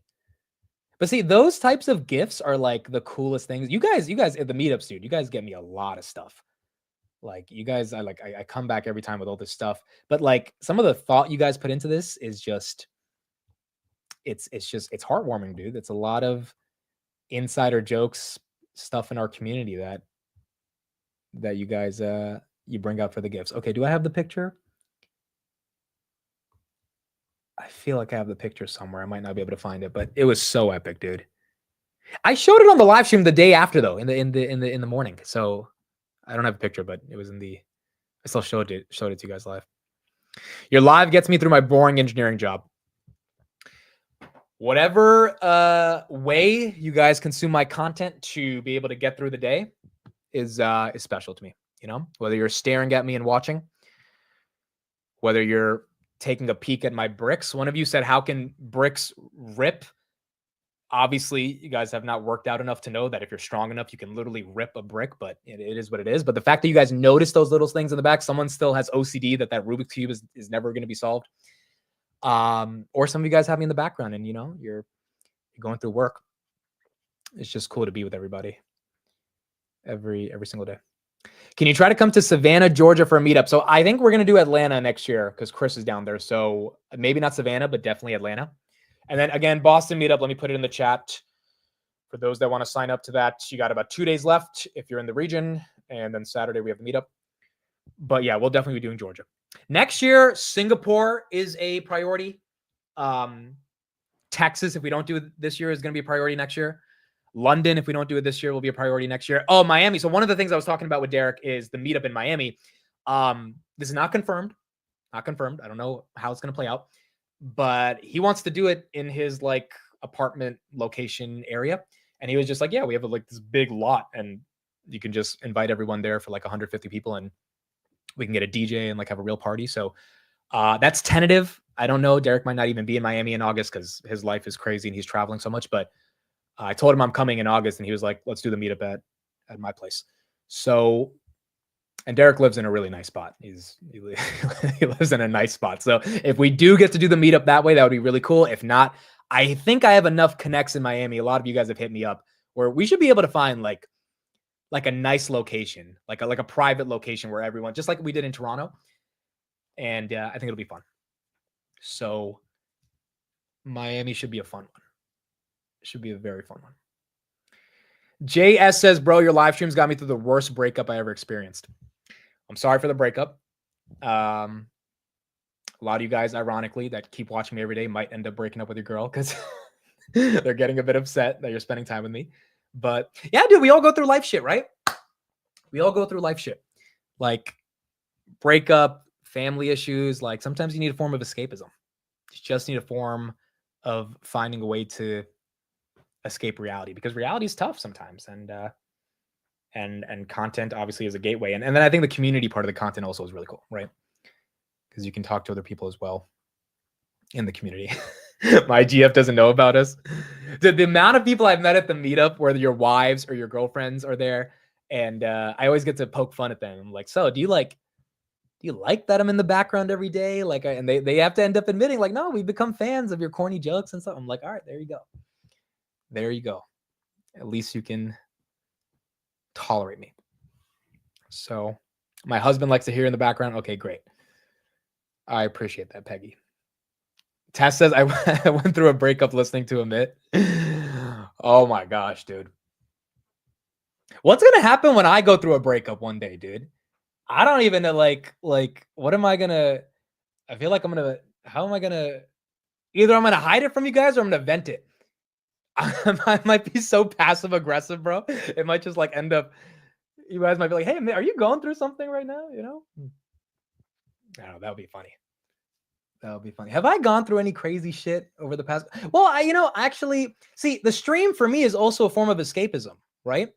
Because my family had some health stuff in 2023, and honestly, I've never actually publicly talked about it. But I talked about my dad had open heart surgery. I talked about that, but he had another thing that I never talked about, and it happened a couple months after he had heart surgery. So, but that wasn't a tough time in regards of like I was feeling alone or sad or anxious or anything. That was just like I was dealing with it. And when I got on stream, I didn't think about it. So stream to me is also an escape from my reality as much as it could help you be an escape from your reality, right? Amit, are you buying Navitas? No, I'm not buying Navitas. It's up 200%, bro. I'm not chasing that. But shout out to you if you're in the name. But yeah, I think in general, man, like streaming is a really unique relationship, and it allows people to escape reality and and find a community. And again, I keep using the word community, but it's real. Like when you have a real community, it's just special. And a finance community is rooted in what I would say the pursuit of self-sovereignty, which is a fancy philosophical way of saying like embracing yourself. And how do you embrace yourself? One of the ways is you have more money. Like you have economic mobility. Your ability to change your economic positioning in life changes everything. This was my argument on the debate against the stupid Denmark girl who somehow found a way to beat me. But like my argument was it like a lot of these ancillary things we focus on don't matter. What matters is how much is in your bank account. Now that doesn't mean you get obsessed with money, but that does mean that once your basic needs are taken care of, once you're able to, have disposable income, once you're able to have investable income, like things change in life. Your whole mindset changes about life. You start thinking of, hey, how can I acquire assets? How can I diversify my investments? How can I do this? Like it is a level of true sovereignty when you look at your portfolio. I don't care if it's a 100,000 portfolio, $1 million portfolio, or a $10,000 portfolio. And these are my assets. I own this shit. It's mine. And I can swipe up or down to get rid of it. To me, it's empowering. It is very empowering. You escape reality to dive into the swings of the emotions of the market. Exactly. That's exactly what I do. Rick, thank you for the $10 super chat. I spent 10 hours on YouTube every day, and I think half of them are spent on your content. Keep up the good work. Rick, thank you for being here, man. It really, really, really does mean a lot. It's just super cool, dude. It's super cool doing this every day. Why don't I see any news on the Pouncer contract? It came out after hours. I'm sure the business media will report on it tomorrow morning on Twitter. I posted about it, so you can go to my Twitter and see it. But yeah, you'll get the business media probably talk about it really around like 7 a.m. tomorrow. That's when all the press releases go out, and maybe later throughout the day as well. But again, I don't know if that's going to move the stock, dude. Again, the stock is, the stock's moved a lot. So these are things we need, but it's not necessarily stuff that are necessarily going to be market moving. Peggy says, for me, it's building a future in my sons and grandchildren. Yeah, dude, look, this is why that hedge fund dude who got upset at my mom for selling covered calls. I'm just like, this guy's a clown, bro. Like the idea that people should not try. Like there's this, have you guys heard of this? You guys have seen this clip, right? Wait, you might not have. He's a rapper, ASAP Rocky. And he has one of these clips about the idea of trying. When did it become cool to not try? And this to me, it's a motto I live my life by. When did it become cool to not try? And when you want to build a future for your wife and kids, or your family, or your grandparents, or your future generations, you want to change your own life, you have to try. And it's like when these hedge fund suit guys think that retail shouldn't even try. To me, it's like, all right, you're just a loser if you think people shouldn't have a chance to try. I'm a proud LSD user, and this guy comes trying to make a bliss and trying to make it ignorant, trying things. Suck a dick. Nobody gives a fuck about what you do. It doesn't matter. Yeah, I'm trying things. You tried it too. How you gonna knock somebody in the world for actually trying to do something? Trying. Since when has it become not cool to try? Fucking loser. Matter of fact, suck another dick. That's my mentality, bro. That's my mentality. It's like, when has it not become cool to try? And it's like, it's like when I see these hedge fund dudes who like wear a fancy suit in their profile picture and have anti-fascist in their description, I'm like, okay, so, and then he's like getting upset that retail investors are trying to learn about covered calls. It's like, what? You're getting upset? Again, I said this yesterday. My mom would slap the shit out of me if I told her, oh, mom, you shouldn't even try to learn about this. Like my mom does, bro, like she doesn't take that shit, bro. Like you tell her she can't do something, she will do it just to prove you wrong. And it took her a couple months to understand covered calls, but now that she got it and it's so empowering to her about learning how to do it. And then you have this quant who comes out of nowhere and is upset that a retail investor is learning about derivatives. It's like, dude, it is just, if that mentality existed, no one would even self-direct their own investments. No, yeah, anti-fascist telling people not to do things. Yeah, look at that, right? Like if the mentality was, oh, retail should just buy index funds, we wouldn't have a Palantir community, a Robinhood community, a Tesla community. Like these things wouldn't exist. Retail has to have their own purpose and mindset on how they think of the world, how they want to direct their own understanding of investing, and then take the risk with their capital, which Karp talks about all the time, right? The biggest risk you can take is as an individual investor with your own capital, and you have to allocate it. And you can have life-changing returns. It doesn't mean it doesn't involve luck. It doesn't mean that you're not going to make mistakes. I've blown up an account before, right? When I got into the markets in 2020, I thought some biotech was going to solve all the problems. Like you go through all these things, but you learn from it. And the idea that you shouldn't try to learn, I think is insanity. So when I hear you guys say, well, I'm trying to learn this stuff. I'm trying to learn this shit too. I didn't know what a bond yield was a year ago. I didn't know what a bond yield was 4 months ago. Like, I didn't know what a bond yield was in April when this shit actually started mattering. And then guess what? I go to ChatGPT. I'm like, what is a bond yield? Why does it matter? What's happening? And you learn about this shit, and that's it. You just always have to try. You just always have to try, dude. No matter what. No matter what. You get into it. Someone says, I'm getting into options. It's hard. It is hard. But that's my point. Like, because it's hard, most people, when they even try to learn it, they're going to be like, oh, I can't do this. But the ones who stick through it are the ones that are like, perfect example. I had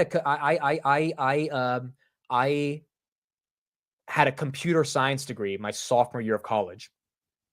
And I dropped it like November of, basically 1 month. The semester starts in September. 2 months into the semester, I took one of the first couple classes.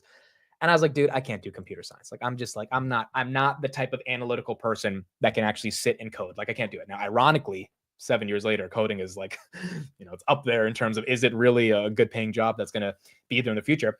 But I had I had the conviction of my own self-dereliction of understanding, hey, I can't do this. I don't want to do this. I'm going to move on. Right? I tried to do this. It didn't work. I'm going to move forward. And that in and of itself, knowing when to quit, even when you try to do something, is, to me, that's also really important. Because I messed up in a biotech investment. I blew up my account. Okay, I'm not going to touch those because I don't want to learn about those. And I'm probably not going to be the best at understanding those. Trying and failing and then recognizing, hey, this didn't work. Here's how I can pivot, is also something very important. So I remember coming home and I told my dad, I was like, Dad, I quit computer science. Like, I'm not going to be able to do it.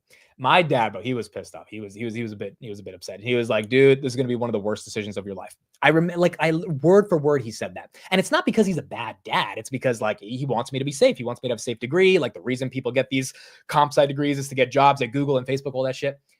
And now I look back and I'm like, imagine I actually went to get a comp science degree. Would I be freaking interviewing Vlad? Like the way my life has gone and all these ups and downs has led me to where I am today, doing something I genuinely love to do every single day, being with this entire community every day, building my own brand, my own business every day. That wouldn't have happened if I became a cog in the machine inside of Amazon working on AWS because I became a software engineer, which, by the way, I would have sucked because my mind, as someone said in the chat, my mind is not meant for a software engineer. Like, I'm more creative. I'm more talking. I'm analyzing. I'm performative, obviously funny. And so software engineering, you just need to have a different type of personality and a different type of analytical framework. And I'm honest with myself that I couldn't do that. Like, I couldn't be a basketball player. I wasn't tall enough. So I didn't go through basketball. After a couple of classes of software engineering, I was like, this is just not going to work. But even having the courage to admit, hey, something's not working, I'm going to pivot, I think is so important. And that's what retail investors do. They have the courage of their conviction to allocate capital to learn about strategies like calls and puts. Maybe it's not for you and maybe you don't want to pursue it, but for the ones where you say, hey, I think I do understand this. I do want to take a chance to maybe paper trade and figure out what this looks like. For someone else to say, no, don't do that. It's like, I mean, if that was the case, Robinhood would never have existed, right? If that was the case, like if that was the case, the whole point of Robinhood was, hey, retail can do what the hedge funds do, what the suits do, without needing to have access to all the data and the quantitative algorithms, because retail also can do research. That was the whole premise behind Robinhood. And it really showed me last night that like there are people in the industry that genuinely, they don't respect anything that we do as retail investors. They don't think we're real. They think it's the level of eliteness is what I'm trying to say that is out there is pretty incredible. That's why I want him on the show. I actually want him on the show to just like, I want to see like, does he actually just think retail is stupid? Because his actual arguments around option selling to me are ignorant. And I don't care how quantitatively strong he is at understanding the options market. Like as I was reading through some of his tweets last night, I was like, this guy's just a dick. He just doesn't like retail. I think his arguments are rather vague. So who knows? Maybe we get him on the podcast and we'll get to speak to him. But this world is out there, bro. The world of suits people that think you can't do something, and then they express themselves in a way that makes it very hard for you to feel like you belong in a certain space. You got to reject those people and you got to be able to push forward. But they're absolutely out there. Someone says, bro, I'm a software engineer at AWS. I didn't mean to call you out, Rushiel. Dude, I have a lot of respect for software engineers because I tried it and I sucked at it. I was so bad, dude. Like I can't even explain. Like I think one of our first homework assignments was like code some shit where if you flip a coin, you can determine the probability of the coin, and like you make a program where you can do multiple different variations of the flips. And I'm like reading the Python and I'm like, bro, what is this? I'm just like, it went in one ear, out the other. I'm like, this is just not me. And I think it takes a level of humility and a level of conviction to be like, I was a national debating champion. I almost beat Denmark on a 3-2 decision. I should have. Quite frankly, I did. It's just the judges were a little whatever. I was the top 3 speaker in Europe, top 7 debater in the United States. Whatever career I have is not going to be me looking at Python code and typing at my desk to try to come up with how to solve this like analytical task, especially on a massive scale, right? In like an AWS or a Microsoft or a Google. Like that's just not going to be me. And I had enough courage because I had, quite frankly, my mom raised me with enough belief in myself to be like, that's not me. I'm not doing that shit. You know, I didn't mean to flex my see, I told you guys. You already told us I told every time I bring up my debate background, somehow those stupid stats, they're like programmed in my brain to say them, even though I've told you guys a million times. Dude, like the amount of introductions I've done at interviews and stuff, like it just flows out.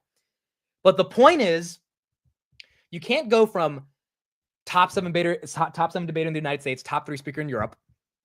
I just said it again, but that was as a joke. But you can't go from that to then be like, I'm gonna go start coding and like stare at my computer for 10 hours and be stuck in a room by myself and try to figure out this analytical problem. Like you could. I'm not saying that's not possible, but for me, the high I got off debating, the high I got off of entertaining, the high I got off of winning and beating someone in an argument, and the high I got off of effectively communicating an idea, you can't get that high off Python. Like you can't do that. Like that's at least not for me. So I think it took a lot of conviction to be like, I'm just like, this is stupid. Like, why am I wasting my time on this? That didn't mean I knew what I wanted to do with my life. I didn't know it would end up becoming YouTube, finance, media, content creation brand that's basically debating every day for a living. Instead of debating a person, I'm like trying to communicate ideas. I should rather say communicator versus debater. But the debate skills obviously help immensely when it comes to communication. And it's like, I kind of found my path that way through the ups and downs. But when my dad said it would be the worst decision ever, I remember we were downstairs, not in this house, it was the old house. I remember my uncle came to visit, the same uncle who's in the chat every day. It was November 2018. We were all sitting together. I told my dad, I was a little scared to tell him, but I was like, Dad, I can't do this. And he was like, this is not going to be a good decision. And in that moment, I still had to like reject my dad. I had to like have enough of a personal conviction in my own decision to be like, my parents are like, my dad is wrong. My mom didn't give a fuck. My mom didn't care. My mom was like, dude, do whatever you want. Like my mom legit, dude, again, supportive all the way. My mom's like, just go figure it out. You're a free bird. Go do what you want to do. But my dad's a bit more conservative, right? So even having the ability to be like, I'm going to go my own way and figure it out, you know, that's why we're here today. So how did we end up even on this conversation, bro? Has it been like an hour since I said I was going to leave? I don't even know how we got to this, but I really don't know how we ended up getting here. But we got here. Anyway, oh yeah, we got here because the stupid hedge fund guy said that retail shouldn't ever sell covered calls. By the way, my mom's covered calls printing today. So for all the hate that post got, it's like, you know, sometimes you just got to be willing to try and not worry about what other people think when you try. All right, cool. That's it. Are we done? Are we done? Are we done? Are we done? Amit, please say something about Grab and a lot. I don't know what a lot is. ALLOT about Grab. I talked about it today. Again, they have protests in Indonesia. That's a headwind on the stock. S&P fell 2%. That's why Grab is down about 2.5%. A lot. I don't even know this company. ALLT.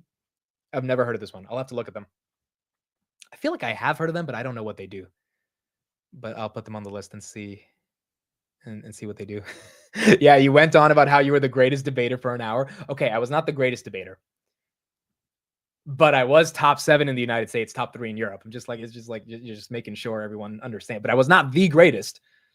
If I was top 1, I would have said I'm top 1, but I was number 3 in Europe, number 7 in the United States. So I was not the greatest, although I beat all the 6 people ahead of me on the list. So although the rankings didn't have me above them, I still beat them. But it was top 7. So he isn't going to have a good argument if you bring him on. Guaranteed he acts like he did on Twitter. Yeah, I kind of want to have him on, bro. Because he's going to try to be all quantitative hedge fund, try to use these fancy terms. And I'm going to be like, dude, it's a covered call that hedges against your stock. It's a put if you want to get the stock at a cheaper price. Why should retail not do that? Like, that's it. That's my simple question. And I don't think he has an answer for that. I read his shit last night, dude. I'm just like, this guy just hates, like, you could tell the arrogance of his voice. He just thinks that we're all stupid. And I'm not saying retail can't mess up and blow their account with options. Like, yeah, of course that, and you have to be careful. But of course, yeah, you like if you get into a car and you learn how to drive it at 16, you have to be careful. Like, anyone can crash, but you have to learn. Like, the idea that things are dangerous, therefore you immediately stay away from them. It's like, okay, that's one mentality. The other mentality is you embrace the danger, you try to learn how to mitigate the danger, and then you create strategies to effectively manage it. But I just don't think he believes that retail is smart enough to even try to get there. And that's where I disagree. Yeah, maybe I'm doing this because of sleep deprivation, dude. Maybe that's why I'm yapping for the past hour. I really do need to sleep, bro. I have not slept. I don't know why I thought at 3 a.m. it was a good idea to just stay awake. Well, that's what I did. Can you remind us your debate rankings again? I forgot. Dude, you guys at Boston, you guys are someone's definitely going to tease me about this. Someone's definitely going to tease me. Oh, Pacer or Knicks? They play today, right?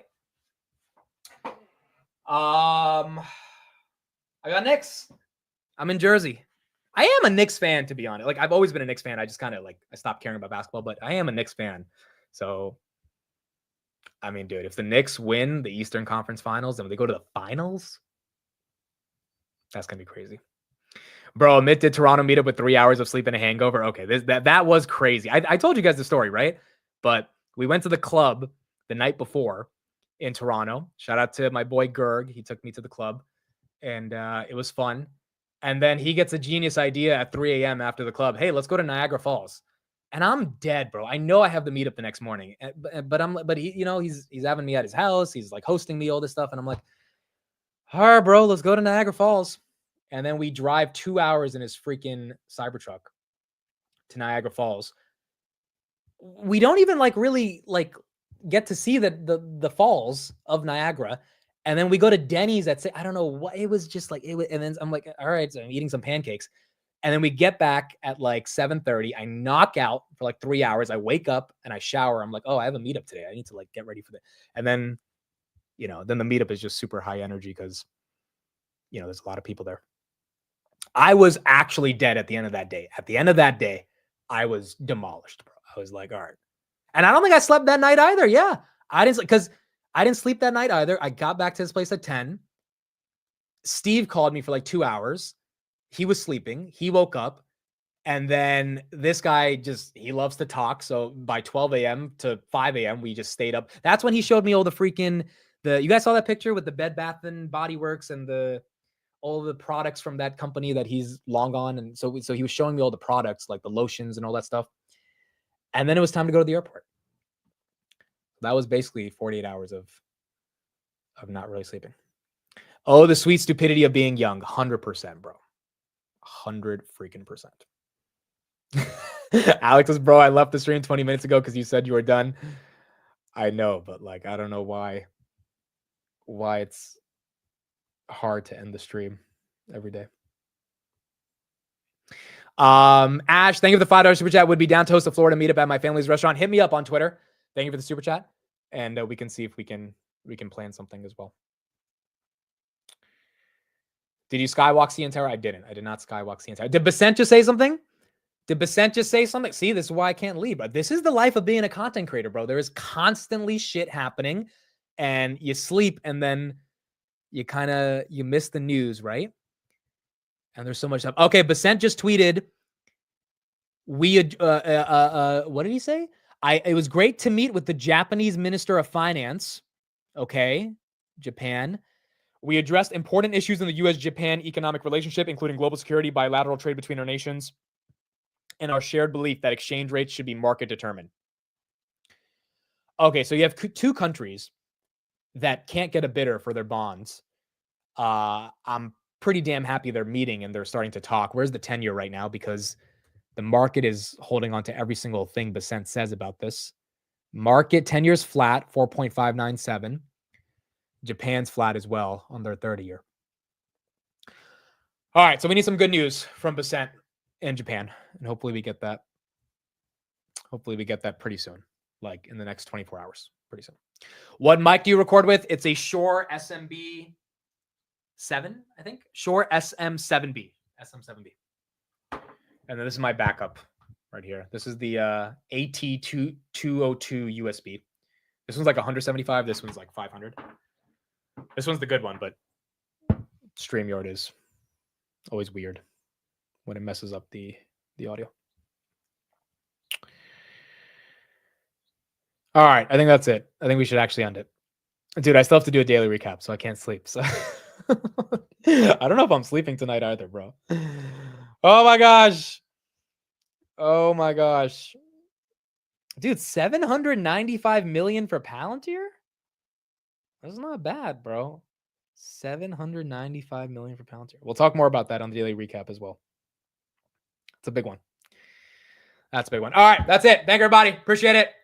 I'll see you guys on the daily recap and then tomorrow on the market open. Thank you all for being here. Thank you all for listening to me yap sometimes. Hopefully some of it is useful in regards to my own philosophical ramblings. But yeah, really happy that everyone's here. And it was a fun morning. Had to deal with some yield stuff in the afternoon, and we'll kind of see how it plays out towards the end of the week. All right. Bye, everyone. Love you all. See you guys tomorrow on the market open. Bye, everybody.